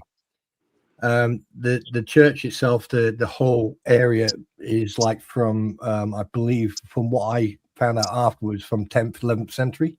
So it's been there for quite a while. So I had a lot of Gothic type of stuff on it. So I walked through it. Next morning, I'm getting richly. I mean, I've heard about breakfast in bed, but when you've got police and ambulance service and everyone else standing around you, looking at you, thinking that you're dead. So I'm waking up, looking at them, what's your problem? And like they went, well, your bed's covered in blood. And I was like, really? There was not a scratch on me. But a couple of months later, we went away, got a good suntan, and I had on the front, on my right shoulder, I had about 2.5 to 3 inches of like a scratch, and it went all the way from the front of my shoulder, over my shoulder, and all the way down about 4 inches down my back of my shoulder, like if someone took a cleaver and richly laid in. Now I know for a fact I didn't touch any sharp objects or bushes or anything else because it was quite an open cemetery, and there was like an entrance on one side and an entrance on the other. So technically, it's like a really open type of cemetery, and I didn't think anything of it until I say about 5-6 years later, people were talking about York, the actual city, which if people actually go and do some research, you'll find that it was at one point it was a Roman garrison, and so another point it was also a Norman garrison. So like you had Vikings, because if people did their research, you'll find out that anything with like Darby, like BY, is more from the nomadic type of Viking type. So yeah, York was a garrison for the Romans. So yeah, that's my claim to fame. And going back onto the UFO stuff, what you were talking before I got gratefully invited here, is the biggest issue is there is no physical evidence, and this is not me saying no. Yes, there is no physical evidence. However, the problem is there's no proof of actual extraterrestrial. However, there's so much going back to the centuries. I mean, we're talking when the Egyptians was before the Egyptians, that why would they draw symbols on their walls of objects? Storytelling. Exactly. Storytelling. And they would have symbols on the hieroglyphics. They would have hieroglyphics and symbols on there that are not from that time, and also from cave. I love history. I like doing, when I see something that interests me, I try to do research on it. And there's also from cave dwellers. Yes, cave dwellers, like I am. They also have found drawings, of certain things like that. So you have got a good point. And when Squid's mentioned about the universe is big, you have to remember, our galaxy, our universe is just a small part of a way. So, I doubt very much any of us are going to be around when they actually do come down here, and I doubt very much they're going to stay long. They're just going to go, no, bye, cheers. G'day, Doctor, to Most and Robert.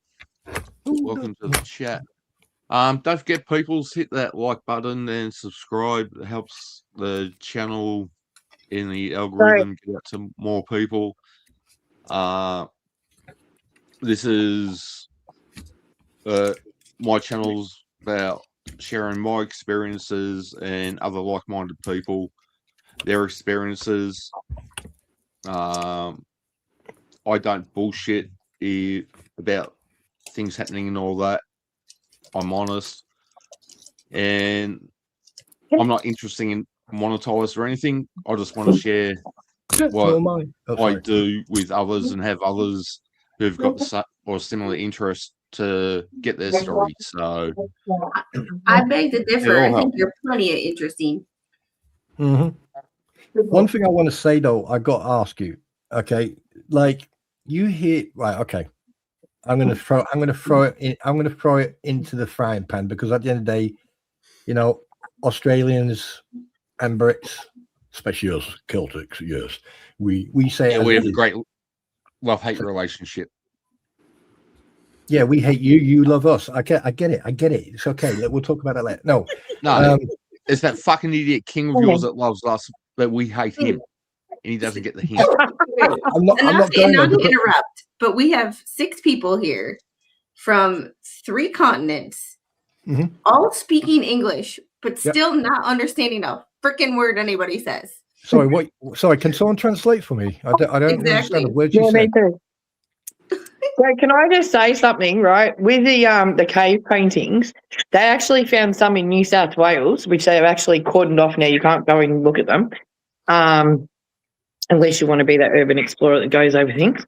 I've got a few of those people on my team,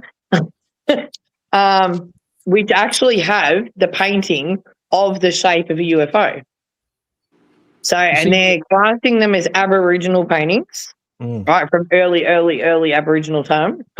So, yeah, but Aboriginals they realistically used hand painting to tell stories, really, didn't they?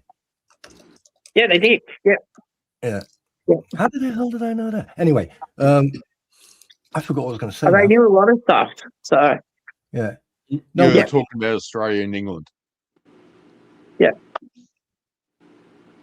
Yeah, I've had a brain fart. Carry on, as you were. Oh no, you know about the supernatural. His brain is buffering. It's okay. You need to change your avatar, because we have a word for that.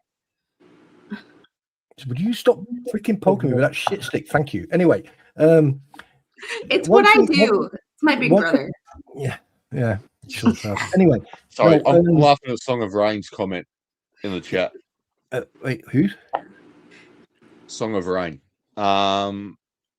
For those who know me, on a Saturday night, you'll find me in MG's stream, and it's the one night of the week where I'm in a chat and I just let loose with jokes, and I really don't give a fuck. I'm in there to have fun. I like to derail MG, throw him off his game with a chat that just breaks him in half. And Song of Rain and myself have a great bit of banter that goes on. Yeah. So I'll get you back in later anyway about what you said earlier on there. But yeah, let me get back onto a serious topic. paranormal activity. There are so many different people out there who cover it, and the thing is, they go, and this is where I become very skeptical with paranormal activity, because, like, obviously, somewhere down the line something happens. Who knows? Yeah. Okay. I'm not going to turn around to people who cover paranormal activities and say that, oh, that's all bullshit. No, it's not. No. One thing that gets me is, these are cornfield rings that used to happen in the 70s, 80s, and 90s. Yeah. And then it slowed down. I remember that. Yeah. I was watching someone from the States who had a chap from, where was he from? Oh yeah, he was English, wasn't he? He was from England, and basically they were talking about these rings Crop and circles. things. What are they called? Crop circles. Crop Yeah. circles. Crop circles. Yeah. Crop circles. Yeah. And he turned around. He said it's quite strange that they've diminished and basically stopped. And the American chap turned around and said, "Yeah, it's because of the atmosphere." And that got me. That took me by surprise. I was expecting to say, yeah, because because of like the evolution in security, satellites, and everything else. But no, it's about the atmosphere. And I was like, I still can't get my head around that. So do you guys have that? Yeah. Storm. If you have a good electrical storm happening, then I've noticed paranormal activity increases. Yes. Yeah, that's true. Yeah, because of the electrical magnetic interference. Yeah. Even water, And being near a what a body of water spirit- can help. Right. Yeah. And what are spirits? They're electrical energy. So I use, when I explain stuff like that, the way I explain it is, we're just a bit of energy that's put into a human body form, and to gain more experiences for the next life, so we don't make the same stuff ups that we've made in previous lives. So to try and help us evolve. I mean, whether people agree or not, hey, I don't care. That's my feeling on paranormal. I mean, there's. I mean, my other claim to fame is that I'm not going to say the location or the camp, but we stayed in an old camp before they didn't rip it down, but they just closed it down because of asbestos and stuff. But we stayed in the camp that was used in the Second World War. It was used in the First World War, and I believe it was used during the Napoleonic War as well. Would have some great history. Excuse me? There will be some great history to chase up. Yeah. And we stayed there for 3 weeks. And the it's hard to explain. Like, everyone's asleep in the room, and suddenly you hear someone's footsteps, and someone wakes up and says, "Would you shut the up?" And basically, you turn the torch on, and there's no one there, or something will fall. Right, wake someone up. They'll get up, and put it back, and then they'll go back to sleep. Suddenly, like 2 hours later, it will fall again. I mean, there was so much happening in that camp. People just called it the ghost town. Yeah. Because obviously, I went to a location in Victoria, so it's called the Beechworth Mental Asylum. So the actual part of the asylum actually is haunted. Yeah, it's called Mayday Hills. So the actual asylum itself is haunted, but the best thing is you can actually now stay in the nurses' quarters. It's like a hotel. And I got to know one of the managers there, and he said to me, can you come up in the quiet time? And I said, yeah, okay. So I brought the team up in the quiet time. And we actually, I think there was like us 4 rooms and one other room, but that were right up the top and to the end. So they were away from everything that we needed to have around us. And I said to him, okay, so what are the rooms that you have issues with? And he's like, oh, this one turns lights on. He said, there can be nobody here for a week, and that room, it keeps turning the light on and off. Right. So I actually said to him, I said, oh, can I stay in the most haunted room you think's here?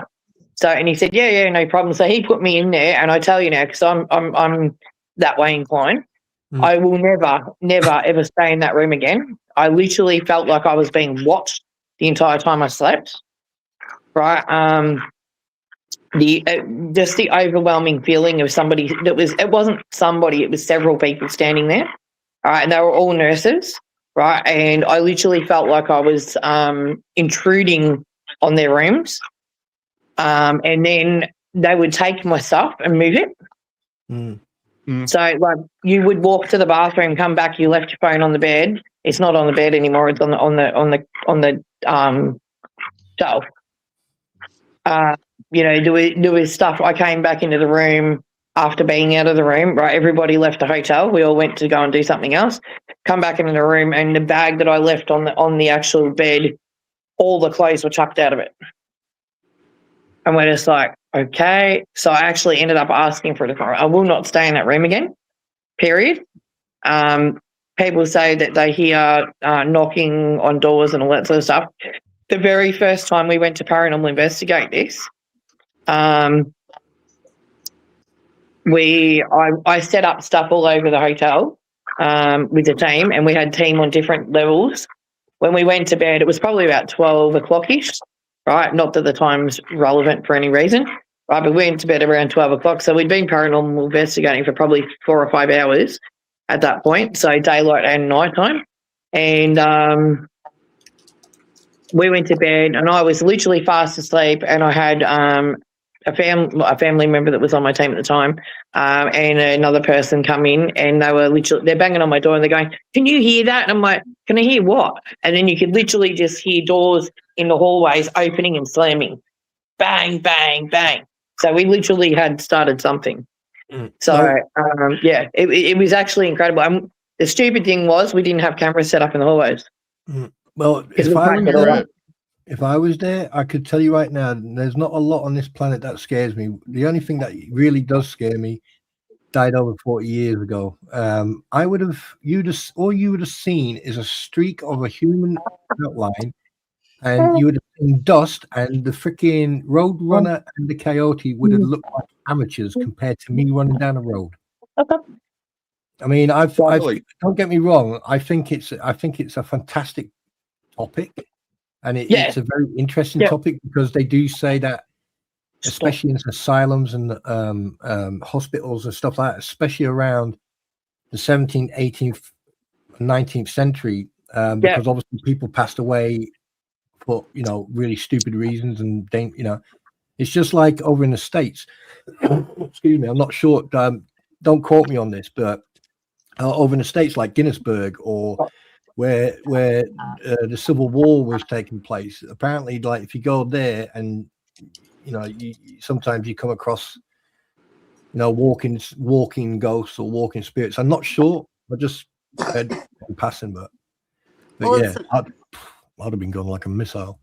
Well, in Savannah, they have the Marshall Hotel. That's supposed to be one of the most haunted hotels, because that's where they had the Civil War hospital, and they did amputees. They amputated legs and limbs without any anesthesia, so they have seen ghosts there.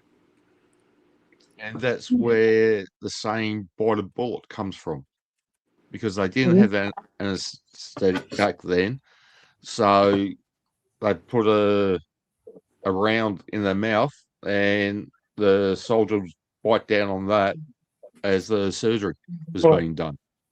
But sometimes they put sticks in their mouths. Yeah, as well. That's where the term "bite the bullet" came from. But they've even found limbs underneath the floorboards of the hotel itself. Well, that wouldn't surprise me, because all they would have done back in the day, they would dig shallow graves, just throw all the body parts in there, cover it over with dirt, and 100 years down the track, no one knew that was there, so they just built straight over the top of it. And didn't they find so? I think they. Oh God, where was it? hang on a minute. While you talk, I'm going to do some research because somewhere in Europe that right. Okay, this I don't right.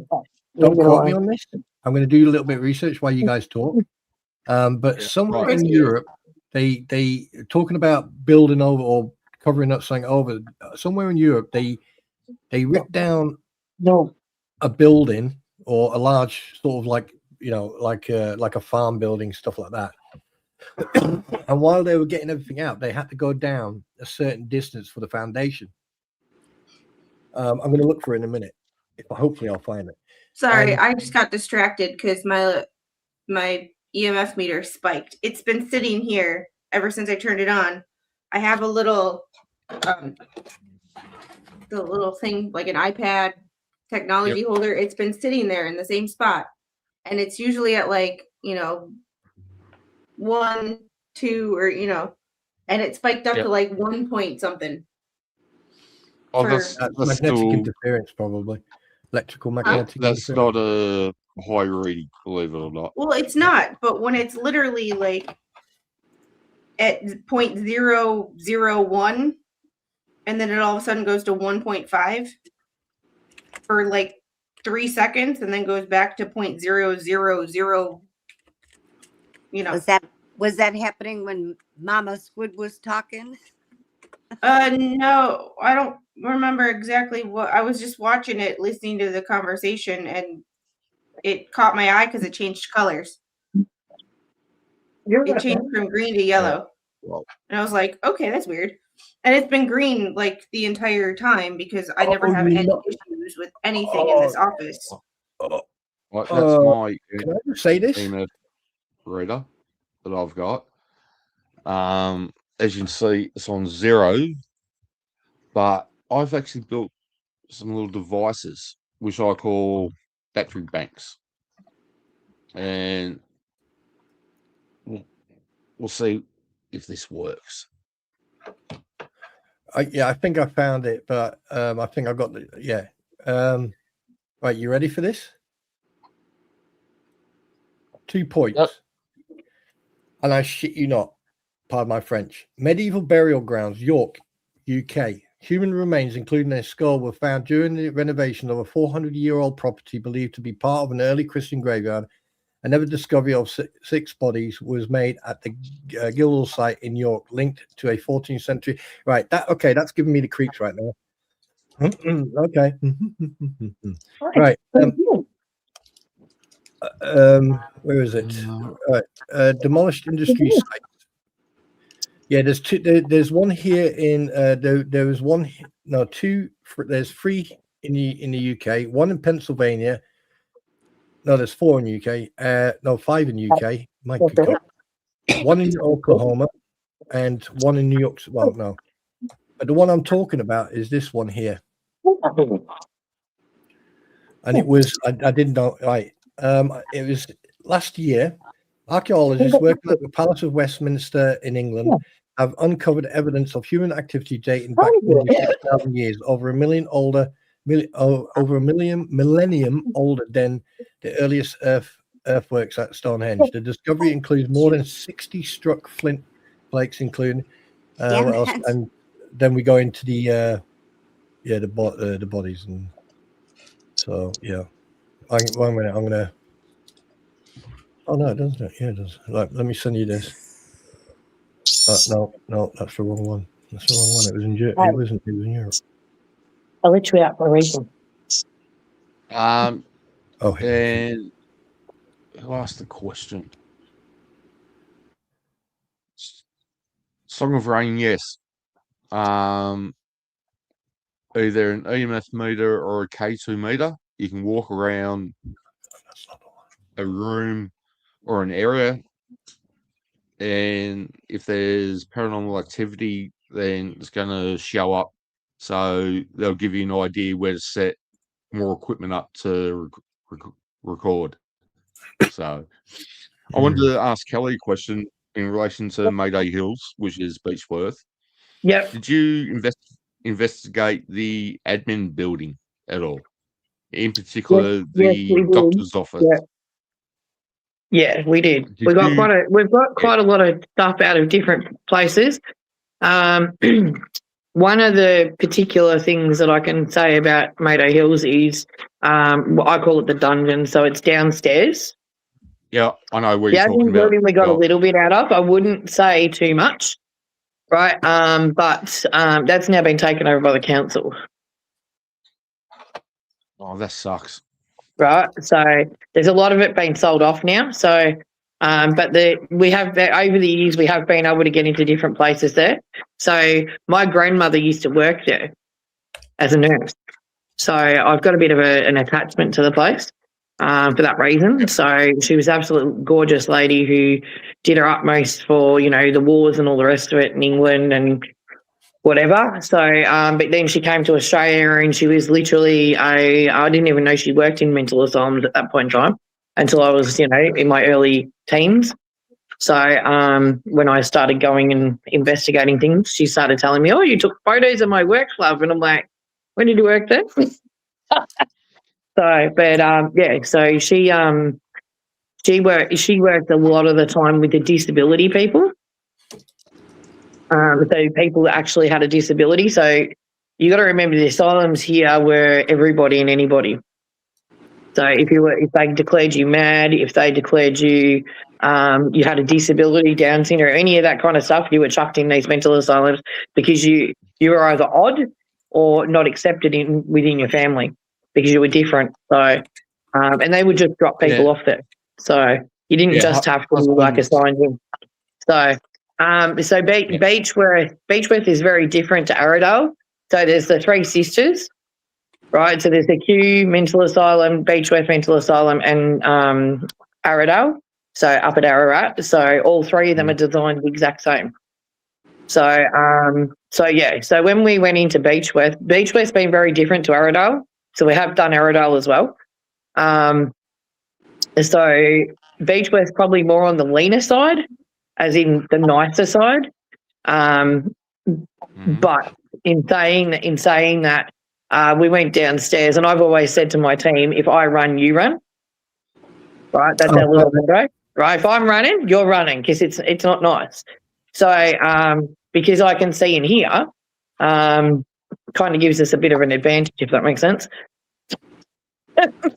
So because there are dark things out there. So yeah, so we were in this asylum. And we're down what we call a dungeon. They actually had cages down there. I don't know exactly what for. It looks really horrible. So it's literally like they have locked people up in dungeons down there. So and yeah, so we were down there and I could see this spirit come down the stairs and he sort of leaned up against, and he was very dark. And it's the first time I've used the theory, I run, you run. So I actually had my camera outside the doorway where we're all standing, and he literally said to me, "I'm coming for you." And I'm like, "Okay, yep, cool." So I went running in the room and shut the door. Not that was going to stop him, but, that was just my human response. And then everybody in the room was like, "What the hell just happened?" Right? And then when we came out again, he decided that he wanted to interact. Because we put some stuff out in the actual open part of it. And he decided to interact, and he said some pretty nasty stuff. So I've got a funny feeling he was the person who controlled things up there. So, yeah. G'day, Pinks. So there's been some really dark things at some of the asylums and some really undark asylums. Sorry, give me a second. Yeah, I just found the what I was talking about, and I got it a little bit wrong. It was in July 2024. I just sent it in private chat. Yeah, I saw that. But you got it, yeah. And if you actually, there is actually a picture of what they found.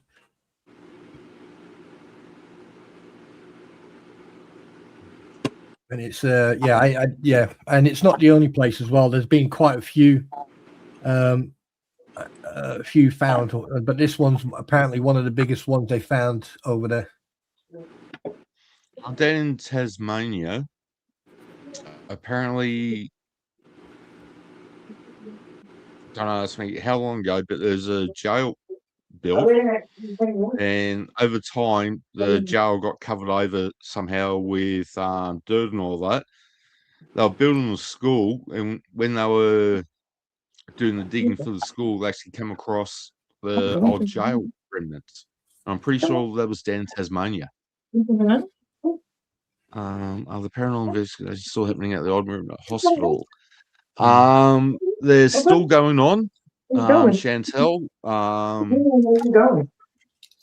there's a new paranormal group that's taken over the investigations there.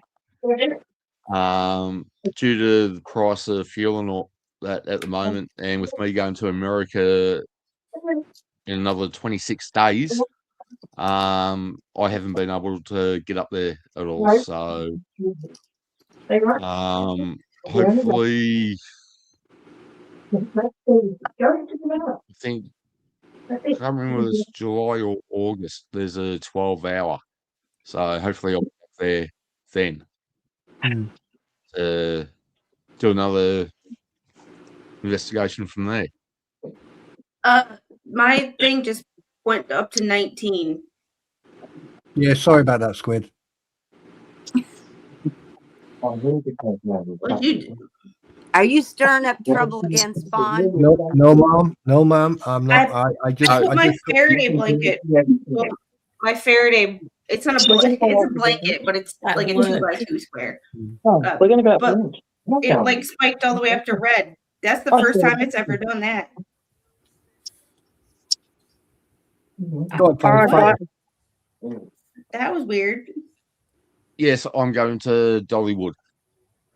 So looking forward to that. Ooh, And Smoky That's Mountain. with the expert in it. Yep. I like him a lot. Well, not that to that point where. No, sorry. Let me Phrasing. rephrase that. I like him. Crazy. That's my email. I'm not Yeah, saying I owe Expert a lot. He actually promoted my channel quite a bit on his program. So Not only that, but you have lots of friends because of the expert. yeah, and it's because of those friendships that I've made that I'm actually heading over to Dollywood. So I hope you enjoy yourself. That's. I mean, I watched the last one they did, and I was absolutely pissing myself laughing. It was their short liners with the way the banter and everything else. It was fantastic. You know, I mean, that reminded me, like, back He in the still old hasn't days. invited me on FNL. I feel so left out. He hasn't All right, guys, invited I'm gonna us hit the either. bye. So Hang on a minute. Sorry, Hang Kelly? on, time out. So just a very quick one. Squid, what have you done to your hair? Nothing. This is what happens when I don't straighten Oh, my right. hair. Bloody hell. For a second, I thought, oh, crap, she's done hair like highlights. Wait a minute. Why would I know about that? Sorry. I'll shut up. Because I stream with you at least once a week for like the last year. That's true. Plus, you bully me a lot. Just going back very quickly to the topic that I was talking about that I found for you that I put into private chat. Yeah. There's quite a few. I mean, you need to do a little bit of research on that because there are a hell of a lot of finds down in Bavaria. So it'd be worth investigating because I think they've also got a lot of places there that are haunted. I do know that in Switzerland, in Ghent, there is a very famous bridge, a wooden bridge with a little wooden, it was like a small building, and that's where they used to people. So just thought I'd point out. And no, I'm not going to Dollywood because that means that I have a 3-year-old. Like going to anywhere that doesn't include a water park or they have water somewhere- rides there. somewhere toddler friendly is very difficult. Also, trying to get Mr. Squid to take a vacation is like, Yeah, that'd be good. although I did see Mama something really Squid. interesting tonight. he was watching YouTube, and all of a sudden he sees this video for like going over the truck he just bought, or like, you know, doing like a review on it. It's the exact same truck that he bought. Like, I mean, they were at the dealership in our town going over the truck that is now sitting in my driveway. I'm like, he's like, you're never gonna believe this. And I was like, what are you talking about? He's like, come here for a second. He was like, you recognize this truck? And I was like, that looks familiar. I mean, it's the same color as yours. He goes, I'm gonna back up the video just 30 seconds or so and let me know what you think. That's the exact, like, that is the only truck that they had in that color and that model, make, model, and package in the town, in this dealership. That truck that was on this YouTube video with like 10,000 views is sitting in my driveway. It is. You get unsolicited visits now. Hello. I did comment on the video. I was like, that's the current truck that is in my driveway. I was like, it has tinted windows now. Right. Did I hear correctly before when Kelly said that she's gonna have to get going? Yep, that's correct. Sorry, guys. No, So thank one, you for the phone's going to die, and two, I need to get on with the day. So, yeah. Yep. No worries, all. Thanks, All right. Kelly, for Nice to meet you, coming on. Kelly. Yeah, you too. So nice to meet you all too. Bye, So Kelly. we'll catch up at another date. And Maybe Kelly, with some more stories. and just for the No record, worries. before you go, Kelly, I am house trained and I also come with a parental warning. So Okay. Allegedly. Allegedly, okay. our squid, I live in a basement. We'll have a basement. So, Just for the people that don't know, that Spawn and I have known each other for almost 2 years now. Yeah. That's a complete joke, and I don't even have a basement, let alone have someone streaming from it. Oh, it was hilarious. we're just Like trying to start a so place many for us people to that have paranormal investigate. the moment There's- she said it, like loads of people going, "Do you really live in Squid?" And I went, "Yeah, I've got about 2-3 inches of gap, but no." Unless the only way he'd live in my basement is if he's dead, because it's a concrete slab. He's coming to you from the other side. That's because So- we're below sea level. I live in the low country. Like we don't have basements here. That's the paranormal spikes that are going on in Squid's house. Yes, every Squid's time house. Spawn That'd be speaks, interesting. this Yeah. spikes. He's not here. Like, he's not with us. Wait, what? He's not, All right, guys, I'm going to have to go. Nice to see you all. Yep. he's not with us No worries. spiritually. Stay Thanks, safe. Kelly. Thanks for having me. Have a great Bye. day. You're Thank right. you too. Bye. See ya. Bye. Bye-bye. Wait, what? Honey, what? Why do I feel... No. Now everybody's gone quiet. Oh, and Spawn, no, I am not a journalist. Thank you for the compliment, though. Wait, what? Yesterday's stream. Oh, yeah. Spawn hasn't clicked. Well, the thing here's the thing, Silver Fox, right? Over the last 2 years, I've learned to be very careful what I discuss and what I say, because I'm a very private person. There are people like Squid or Mama Squid, who I talk to off this platform, and even then, I don't disclose that much. Right. And I get it. I'm the type of person, it's just like anyone else. If I don't want to answer a question, I won't. Well, then don't. That's the worst you can do. No, it's just like with this with paranormal and everything else. When you ask people questions, they don't want to answer questions. But I find it very interesting that when you do ask someone who deals with paranormal activity and stuff like that, and you ask them a question, they always have me sitting there with my mouth open going, "Oh." Take care, Song of Rain. Hopefully your pain level dissipates so you can enjoy MG's stream. So I haven't got many jokes tonight, so I might have to behave for once. I've got Okay. a joke. Oh no. Some of my jokes. Oh, where did Mama Squid go? You don't. Right. I actually put this one up in MJ's chat one night, and it broke him in half, and I was so fucking happy. How do you get a Catholic nun pregnant? Okay, I remember this one. Gets an altar boy to sit on her lap and fart. Fart. Just read private chat very quickly. I don't know.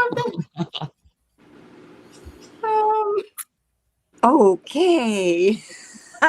Not real.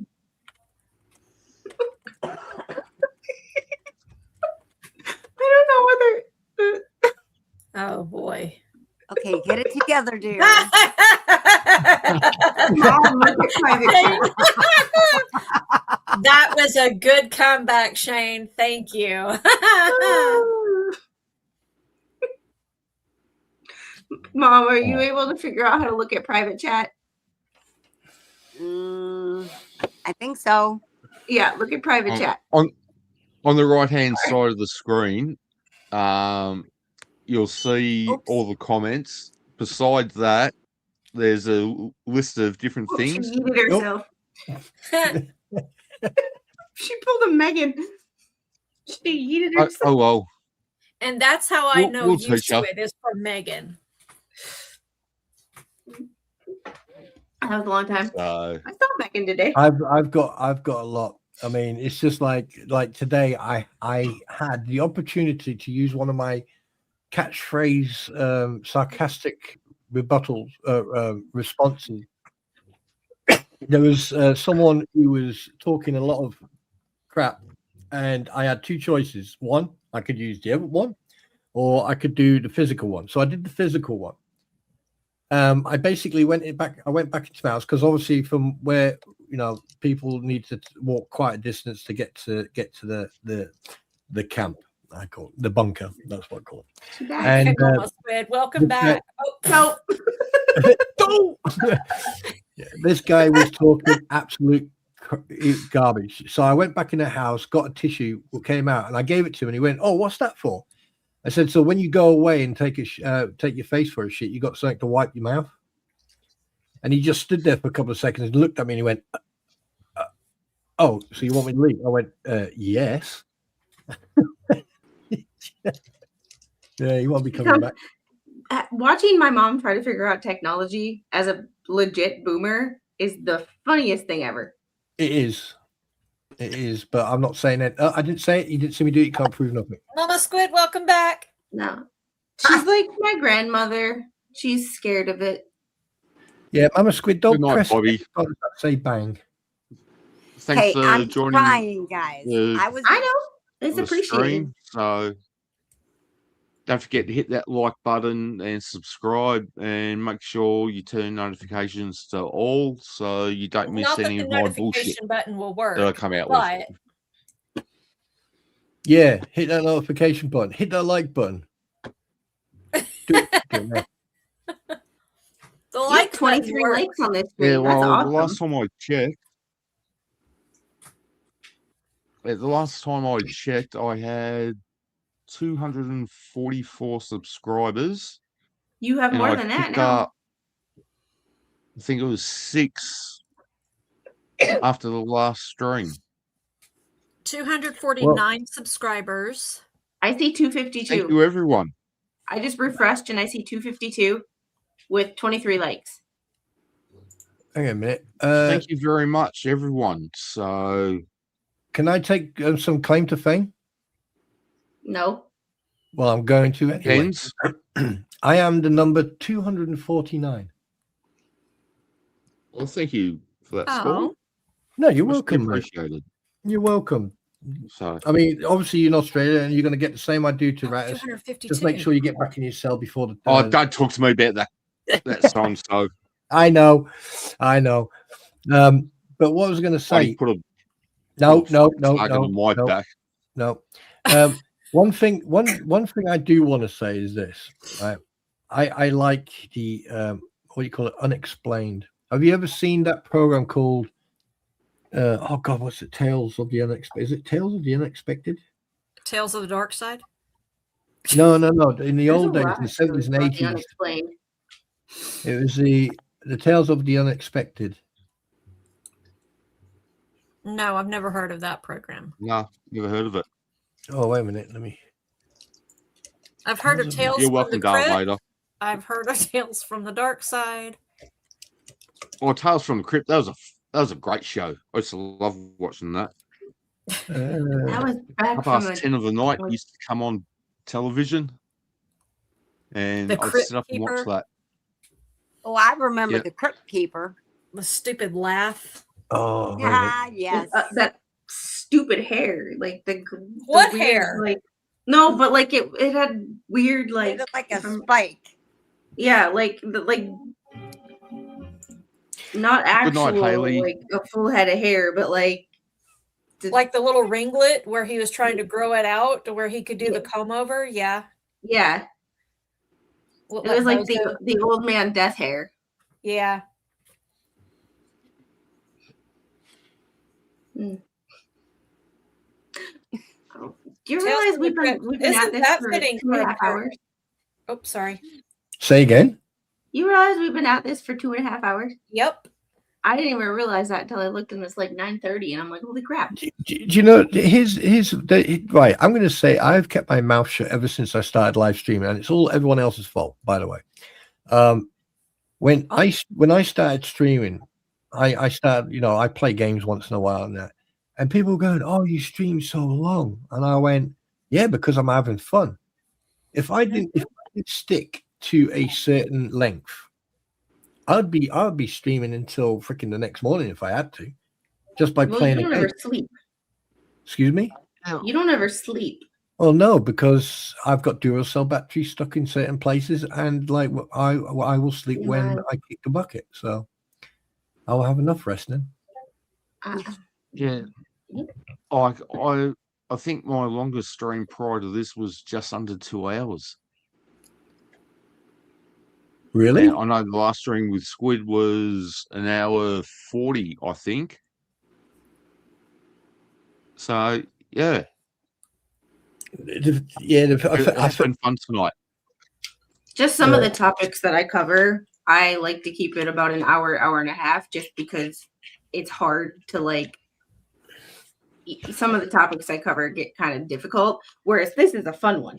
So this we could talk about all day long.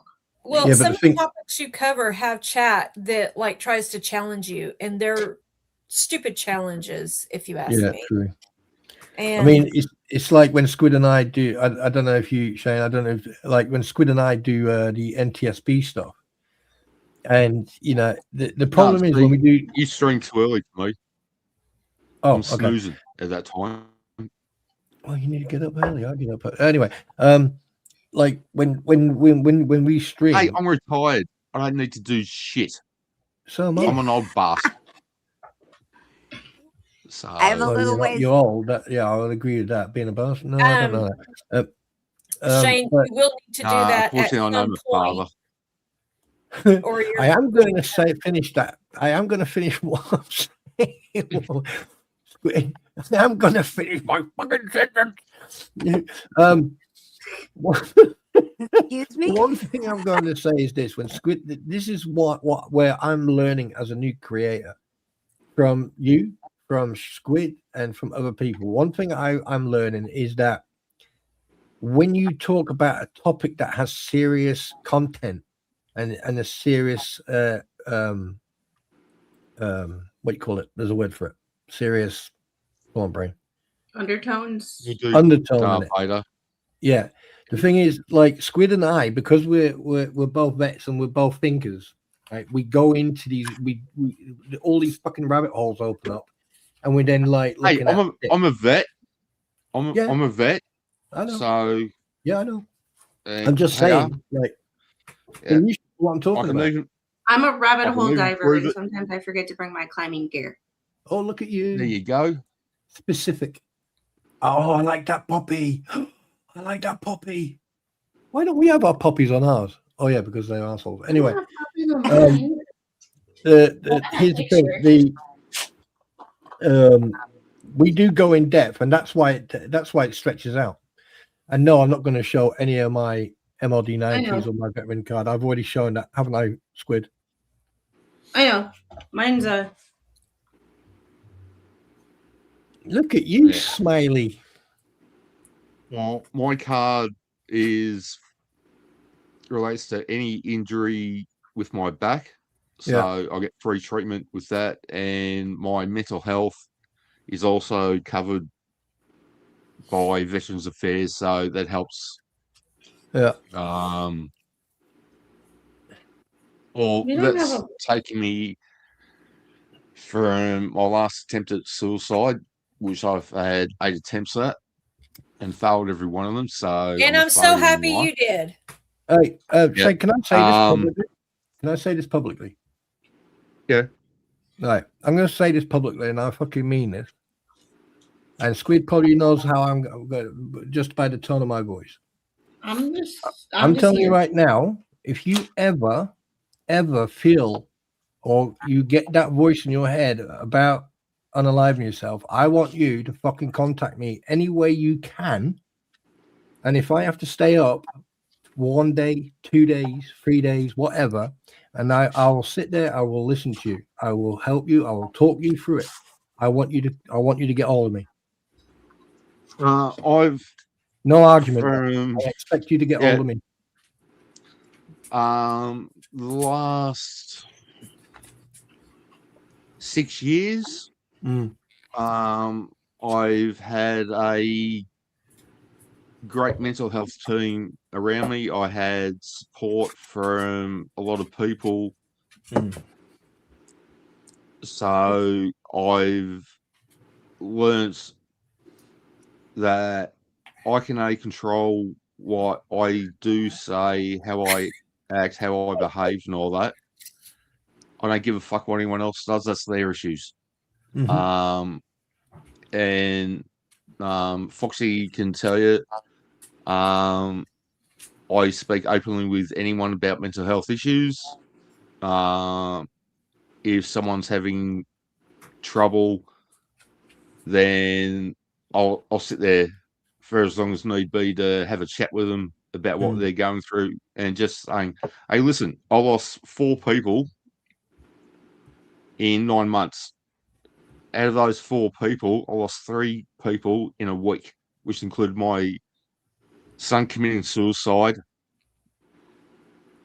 So the week started off, grand final day, I lost my best friend's mum. She passed away. On the Monday, I lost another good friend who was one of the founding members of the Model Railway Club that I was in. And on the Friday, my son committed suicide. Then 9 months later, my mum passed away. So I've been to the worst places on earth, and I'm still here. So, and thank God for that. Yeah. So I regard myself as being very fortunate with making the friends that I have through YouTube, primarily with Experts channel.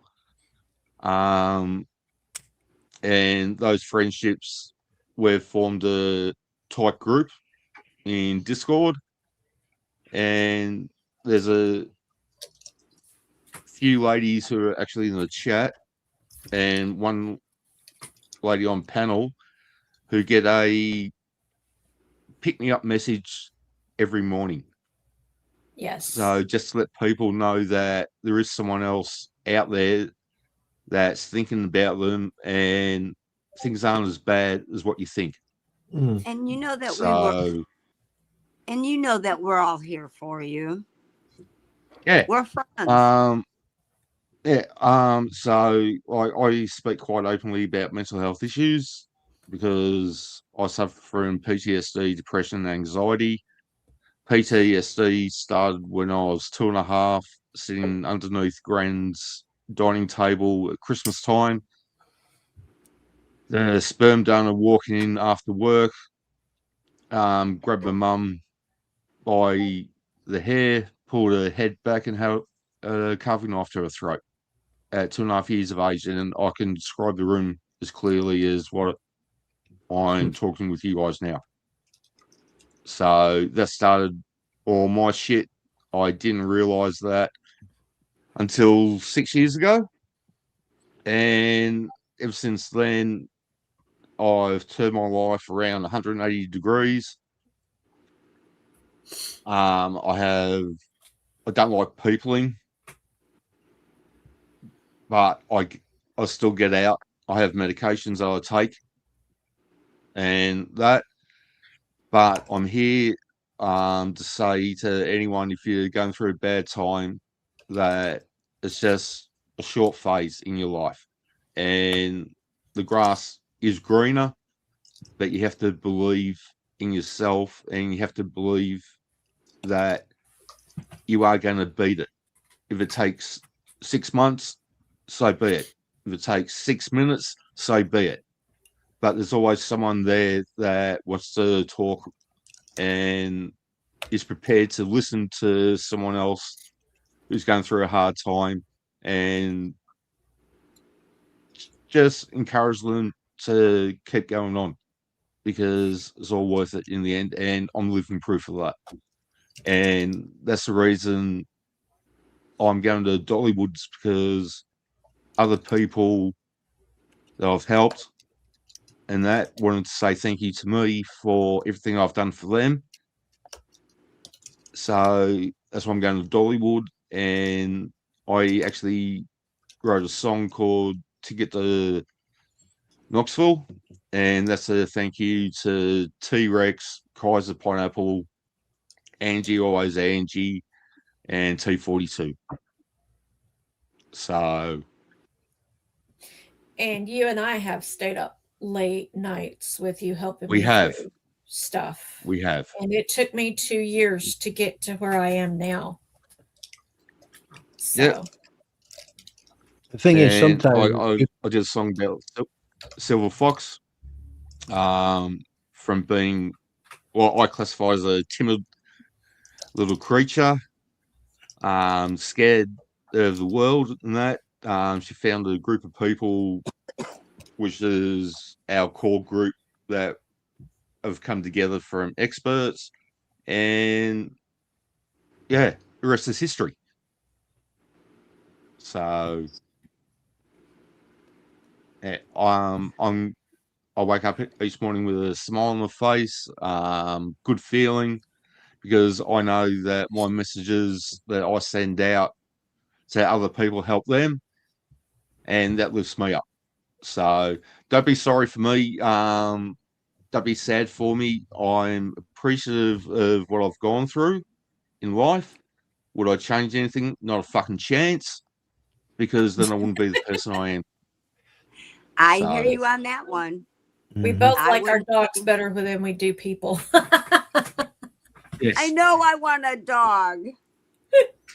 People I mean, So, peopling is Yeah. hard. That's why I YouTube, because I can people without having to people. Yeah. you know, I've actually got to go out and people, because I've got to get a new packet of cancer sticks. So, A nice packet of fags. Yes. hey, you leave our puffs alone. They haven't done anything to you. Oh shit! Yeah, Americans don't call it fags. They call it smokes, cigarettes. Yeah. In America. Some of us Yeah, call we them don't call them cuff fags and nails. out here either. Do you know what? You want to hear something really funny before we all, like, when I first started live streaming, one night I'm sitting there talking to people, and I went, hang on a minute, I need to get my fags, grab my cigarettes, I grabbed my smokes, light went up, and fucking lighter didn't start working, so I'm effing and blinding, fuck, fuckity, fuck. Get a new lighter, smoke, and I went, hang on a minute, just light my fag, dink, and I get this DM. Spawn, you do know what fag means in America? And I'm like, yeah, cigarette. And they went, no. No. And I went, yes, I know. But the No. thing is, I am not American. I'm a sheep shagger. I'm proud of it. You're welcome, Haley. So Sheep shacker. yeah, I believe that. Yeah, I believe that talking about things is the best way to get through things. So Best step Talk forward. therapy. finding a person who you feel comfortable with is the hardest part. The trust factor, So, yes. yeah. Exactly. So that's what I think. Agree. I think I'm lucky in that respect that because of my experiences, people trust me enough to come to me when they're having a hard time with whatever it is in their life, and I don't judge them. And that's funny because you didn't like me at first. No, I didn't. I mean, it's sorry, go on. It's all right. Nobody likes me. I was going to say I get that same thing at work. In 2023-24, I started a course because I was a BCDT instructor while I was serving, and operational stress awareness. I like help. I like to listen, so I started doing a counselor's course. And next week, I'm doing emergency mental health and mental health awareness test, and I've got a bit more to go. And it takes about 2 to 3 years to actually get the qualification, but it's something I enjoy doing. And I think that, like, talking to people and not being afraid to actually say what you need to say, and it is a good step forward, because if you bottle things up and you don't allow yourself to give yourself that freedom to actually say how you feel, all you're doing is you're bottling it up and it just starts to cook away. Yeah, but you remember, like 30 years ago, yeah, nobody talked about mental health, because if you said you were depressed, everybody would look at you like you were some kind of a psycho. Like, now people wear it like a badge of honor.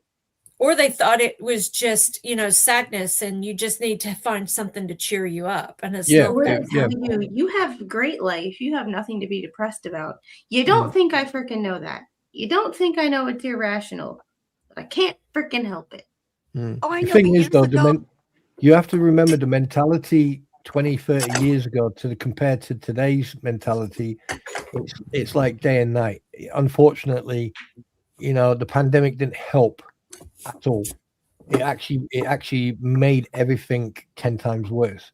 And it's a shame, because the thing is, people who really do need the help are not don't get seen, and that's so unfortunate. It's really sad that people who really do need the help are overseen. So that's why I always say, if you got something, if you need to talk to someone, just fucking let me know. I'll talk to you. Well, the thing is, also, when people talk about suicide, they talk about how selfish it is to do suicide, when they don't realize that all this person has on their mind, their pain is so large, and the loneliness is there. I mean, you could be in a room full of people and still be extremely lonely. The loneliness is there, which amplifies the pain, which is already overtaking every part of your being. And all that person wants is for the pain to stop. And the only way they see out is self-deletion, unfortunately. And it's not the matter of, like, people say you're weak before you do it. No, because even though you're in that really dark place, some part of that subconscious still knows that you have family. But and you don't realize how much hurt it causes them. I feel weird right now being the only one on camera. I'm on camera. I'm on camera right now. Hi, Elsie. Look at my sexy beard. You wouldn't see what I look like right now. Now, I mean, there's one thing that I have always said. Right, I believe if someone is not happy, there's a reason. If someone is if someone is angry, there's a reason. You know, like you get a lot. I mean, I used to. There were times where I had people going, "Oh, fucking grow up! Stop fucking acting like a 2-year-old." And I sat there and I'd going, "Why are you saying that? You don't know what's happened." And there was one, and this is no word of a lie, hand on heart. There was one situation where this one kid, he he was struggling. He was having a problem, and then one day he actually done something stupid, and he came to me and he went, can I speak to you in confidence?" And I was like, "Yeah, no problem." And afterwards, it took a while, but I turned around to him and said, "Look, at the end of the day, you've made a mistake. You messed up. Accept the consequences. And if you need to, if you know, don't bottle it up. Just you need to talk to someone. Come knock on my door." And he was like, "Yeah, okay." And it helped him deal with the aftermath of what he did. And he did really well. And but the problem is, this day and age, there's also people out there. They will see that weakness and take advantage of it. And Or there's other people that will play the mental health card to avoid taking accountability for their actions. Yes. True. Gee, that sounds like And my that's the saddest part. narcissistic boss. Without even knowing what it really is. They think they know, but unless you've been there, you don't. And it does those of us who have been there a disservice. Yeah. I mean, Darth Vader, seriously, reach out to me on Discord and I'll have a chat with you. I mean, the thing is, if you talk to Mama Squid or you talk to Squid and ask, and I mean, I've asked them privately, don't ask them now. But if you ask them what I'm like, but off this platform, a lot of people will be very fucking surprised. I'm not, because I knew before you even made it.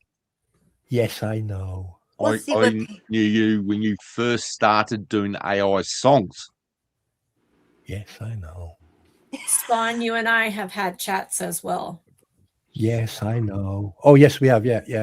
Sorry, I just got into but the thing is, like, I'm not going to discuss what was in the what topic of conversation it was, but no, Squid and I and Mama Squid had a in-depth, long conversation one night. I think it was over about 2 hours.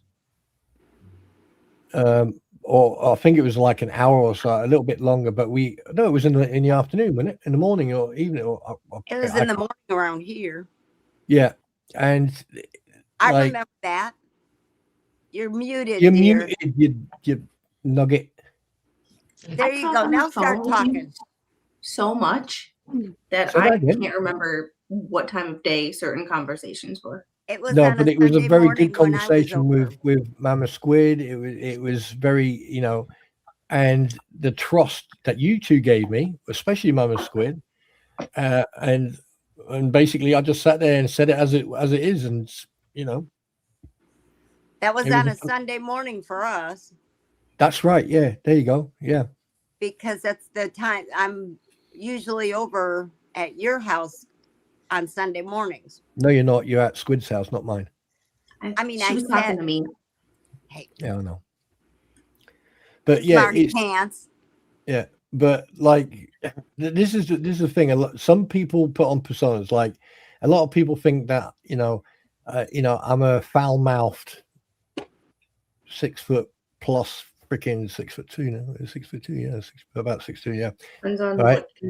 Built like a brick shithouse, mouthy individual. But to be honest with you, I'm just a typical infantier. It's as simple as that. Right? I'm not going to change for anybody. People accept me for the way I am, or they don't accept me at all. But the thing is, I'm willing to change to make people feel comfortable. That's important for me. Like right. You, Jane, you've got a fantastic community here. Squid's got a fantastic community. The community I've got is fantastic. There are so many people that. Sorry, go on. I'd like to thank Squid for that, because there's been a lot of her channel subscribers have come over because she's been on my streams, and yeah, so Squid's actually helped my channel grow as well. So I've got all the time in the world for squid. We've had some chats about the paranormal and always talked about doing a stream. And I think this is number 4 we've done now. Yeah, 3 or 4. Whenever I do a stream, Squid's the first person I send an invite to. I mean, paranormal activity, UFO stuff. I mean, I'm more towards the UFO sightings and going through paperwork and actually analyzing it, because that's just me 100%. You put a file in front of me about unidentified flying objects, or you won't see me for days. I'll be in that paperwork for days. Because you're a very No. analytical person. Okay, analytical. Can you explain? Can you put that in a sentence, please? He's a rabbit hole diver. No, I'm not. You have to break know the everything research down, behind something. which is fine. There's nothing wrong with that. That's how we all learn. I like to find out when. I mean, there was one. God, when was that? I think it was 1998. Right, somewhere in New Mexico, they had there was a UFO sighting where it was triangular, and behind it had lights and everything else. And you had witness statements from police officers, from farmers, from other people, but there was only one discrepancy. If you're looking up and you're seeing an object in the sky, from every single angle, it will always look the same, unless you're at a certain height. Right. So if you're looking up at an object, right, from a different angle, you will see that side of that object. If you like left, right, back, or front. And one of them was saying that, oh, you look like this, it looked like that, it looked like this. And that's when I got skeptical, because the thing is, UFO, like, there's been UFO sightings going back, like I said, fucking Egyptians.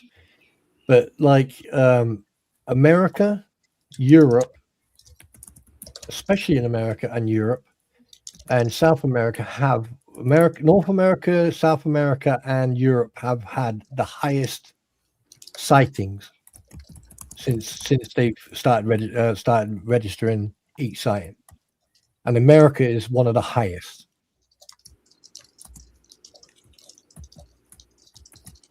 So but that's what I'm interested. That's why that's one of my I like to do.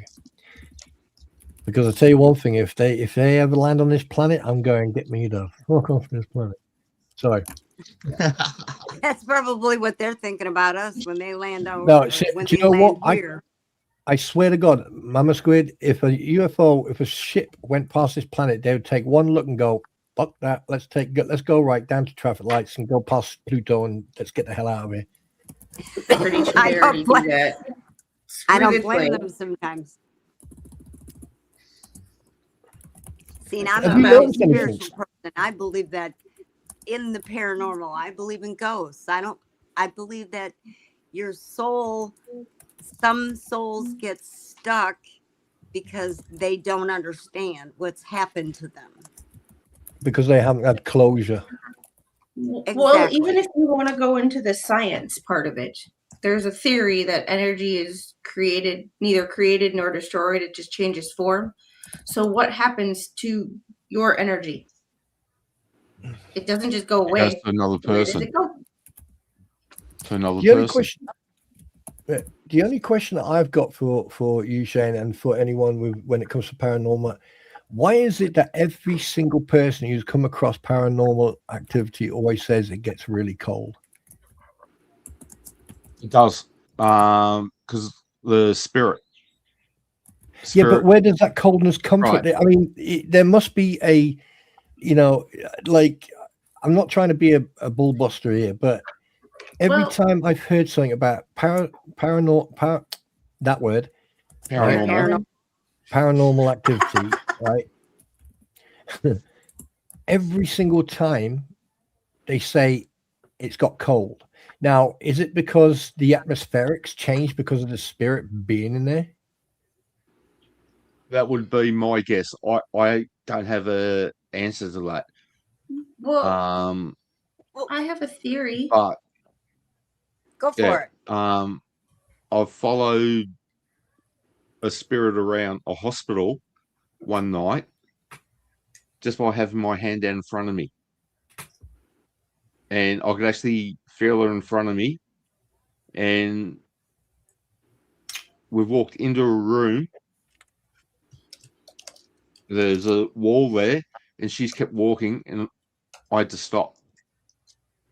But as soon as she got through the wall and was a couple of feet away, my hand warmed up again. But I was actually chasing her around to see what she was doing. And she was changing the bedding. And I know that because she's gone into what was the linen closet at up at Mayday Hills, where or Beechworth, as Kelly spoke about earlier. And yeah, I could just follow her around. I knew exactly what she was doing and all that. So I mean, maybe I'm looking in. Sorry to interrupt. Maybe I'm looking into this too in depth, because for me the answer is why do spirits or ghosts or entities change the atmospherics of where they are for it to become cold? Is it because of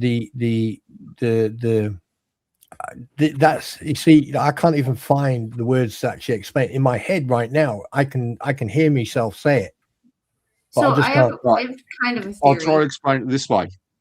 All right, when a person's alive, their body temp's 35.7. Is that somewhere around there for the normal? 98.6. 98.6 Fahrenheit. Which is 36. Which is around 36 Celsius. Right. When a human dies, what happens to the body? Does it stay warm or does it get cold?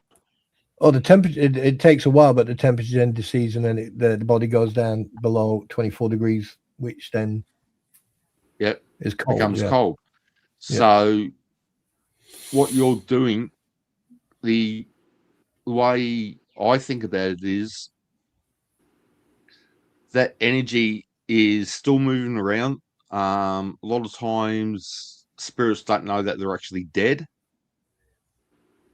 because most times it's a traumatic experience that has caused the death and they don't realize it. And because they are dead, they're cold. So whether that's the correct way or the scientific explanation for it, I don't know. But that's my theory into the coldness with when you do. And I mean, I'm no physicist, but heat molecules have more kinetic energy. They move faster, and it might be easier to manipulate. So they use the heat energy to manifest, which takes away the heat. I'm not a physicist, but they're looking at it and trying, because you have all these people that are like, well, it's not scientific. It's not scientific. Well, here's the science. Like, let's put this in a sciencey kind of way and see if it makes sense from a science perspective. So kinetic energy can be manipulated, as in heating up or slowing down the molecules. Yes. And the faster they go, the warmer they are. The slower they are, the colder they are. So in death, time no longer has meaning. So if you slow down the molecules, then maybe that could be the source of the cold. Well, just for the record, when I clock out or kick the bucket or take the round, I can tell you when I come back, all you're going to see is flames, because I don't like being cold. Please don't haunt me. What, did I do a thing like that to you, Squid? Yes. Yeah, you've got a good Absolutely. point. Yeah, When I come back, I'm living on the bloody equator, so I'm fucking warm all year round. yeah. Actual fact, if I do come back, I Okay. want to come back as a lion or a tiger, because then I'll just turn up on Squid's Or a doorstep bear. and go, meow. No, I just think, I mean, I like, couldn't help myself. Sorry. yeah. I mean, this may sound a bit stupid. I mean, like, I think Shane can relate. You know, when you've been in the middle and so can Squid, like when you sign that dotted line, you know you expect the you know the ultimate thing. And I've accepted my fate many years ago. So, you know, and to be perfectly honest with you, you know, I'll be with family, I'll be with people, you know, and I will come back and I will haunt and sing King Henry the Eighth, I Am, I Am. I watched the film Ghosts, and I'm going to learn that song. Chantel, if you're on Discord, look up my channel and join. I'd love to chat to you about that. Yeah, And I really hate to do this, but I have to get off of here. I have a 3-year-old who's going to wake up super early because she went to bed with her dad. We have a king size bed, and they're cuddled up together like in what could be a twin size bed. So the good news is actually gone longer than I thought as well. So, like, the good news is understandable. People have to do other things. Well, wait, that's my bedtime. Yeah, and I would like just to say to all of you, thank you so much for allowing me on here. Thank you so much for allowing me to tell you about what happened to me in York. And you know, I appreciate the feedback in regards to a couple of things I've asked. So I won't make it a habit to come and bust your party, but just so you know, I blame Squid. Yep, blame me. You're up to 253 subscribers and 25 likes on this stream. That is awesome. That's nice. Thank you very much, everyone. Yeah. So, I also want to say thank you all for having me on, and I know it took me a little while to get on, but sorry. You were supposed to be here last time. I know. all good, Mama. Sweet. It is. But I'm working on it. I'm learning. Glad you actually made it. So that's it was good to meet you. That's a good thing. Thank you. Sorry, I'm a slow learner, guys. Nah, all good. But you're a learner. She's just a tech boomer, and it causes her some anxieties. And Mama Squid, I would not tolerate this rudeness. I would ground her so deep that she would start speaking Chinese. I'd ground her. I would like, you know, I would ground. I would ground her so much that she would come back earlier, first thing in the morning. And she'd walk in and say, "Ni hao ma," and then you go, "You're welcome," and then she'll go, "Shen xie," and then walk away. By the way, ni hao ma means that's a polite way of saying hello in Chinese, and shen xie means thank you. Just for the record. No worries. I'd like to say thank you to all the members of the panel, and especially like to say thank you to people in the chat. Yeah, this has been my longest stream that I've done, and as you can see, I'm open about things because I believe honesty and transparency are the best ways moving forward in the world. It's been absolutely fun, even though we did digress from just the paranormal into other fields. But hey, it's made it a fun night. That's my fault. Well, I mean, I think Foxy, thank you. Yeah, you're welcome. I think one of the important things we shared was the mental health part, and anyone needing help, please seek it. Mm-hmm. You can't find Southern Paranormal Adventures on Discord. Make sure you type it in right. Do you know how to make people mods? No. That look. We have had that discussion. Every ounce of breath just left his body. It was like you fucking, oh, fuck. I think a little bit of color did too. I believe it or not, I actually Shane, do have just nod 3 your mods. head and say yes. No, I If you actually don't know, do have that's 3 fine. mods, believe it or not, but I don't know how I did it. So if you go to the No. YouTube, like the YouTube chat, not the chat in StreamYard, but if you actually go to your YouTube stream and Yep. look up the chat, if you click on the 3 dots on someone's name, so say let's put Yeah, 1 here. minute. I'm doing it now. So I was going Okay. to sign That was into my freaking Southern hilarious. Paranormal. Well, just while I get a chance, I'd just like to say thank you so much for having me on the panel. I appreciate it. Very educational. And I can't believe I didn't swear that much. Which No, means I'm not really thank you. It was fun. He was Right, so wait a behaving minute. himself because Well, his first time mama for everything. Right, I'm on my YouTube page, but I can't see the stream on there. So go to so when you go to live or studio, Wait a minute. so we'll have to work sometime. But YouTube if you go Studio. if you go to your studio and you go to I have to actually go into mine so I can see what I'm one of those people where I have to like do it in order to tell you. Can I help? Yes. Okay, the first way is if you go onto YouTube and you click on you got the name of the person, you click on the 3 dots, you'll see a drop down box and it'll say make manager mod or make standard mod. And it's usually always standard mod unless you trust someone implicitly.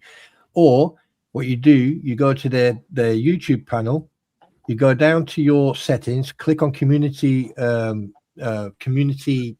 what's the word for it? Community moderation.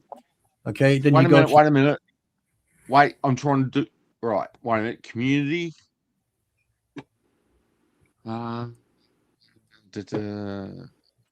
Viewer post mentions published. No, that's not it. Don't want comments. Content. Can we do this backstage Yes. instead of on the live? Yeah, I think I'm Yeah. going to have to because it might take me a little That's while. okay. And we can work on it some other time too. Yeah.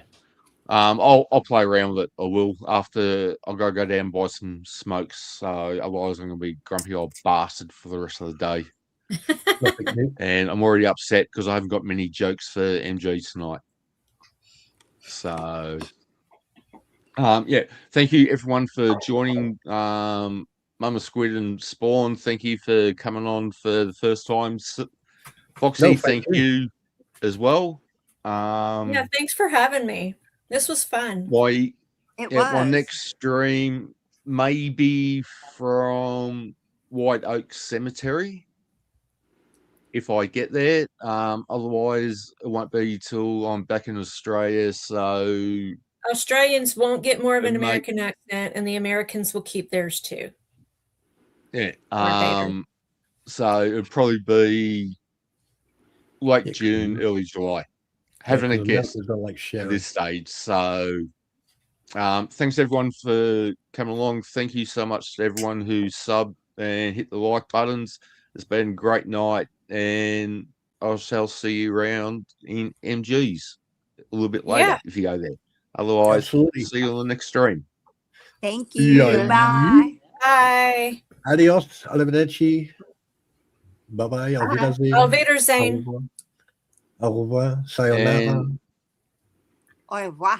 Ciao. Are we still live? We're still live, aren't we? Mm-hmm.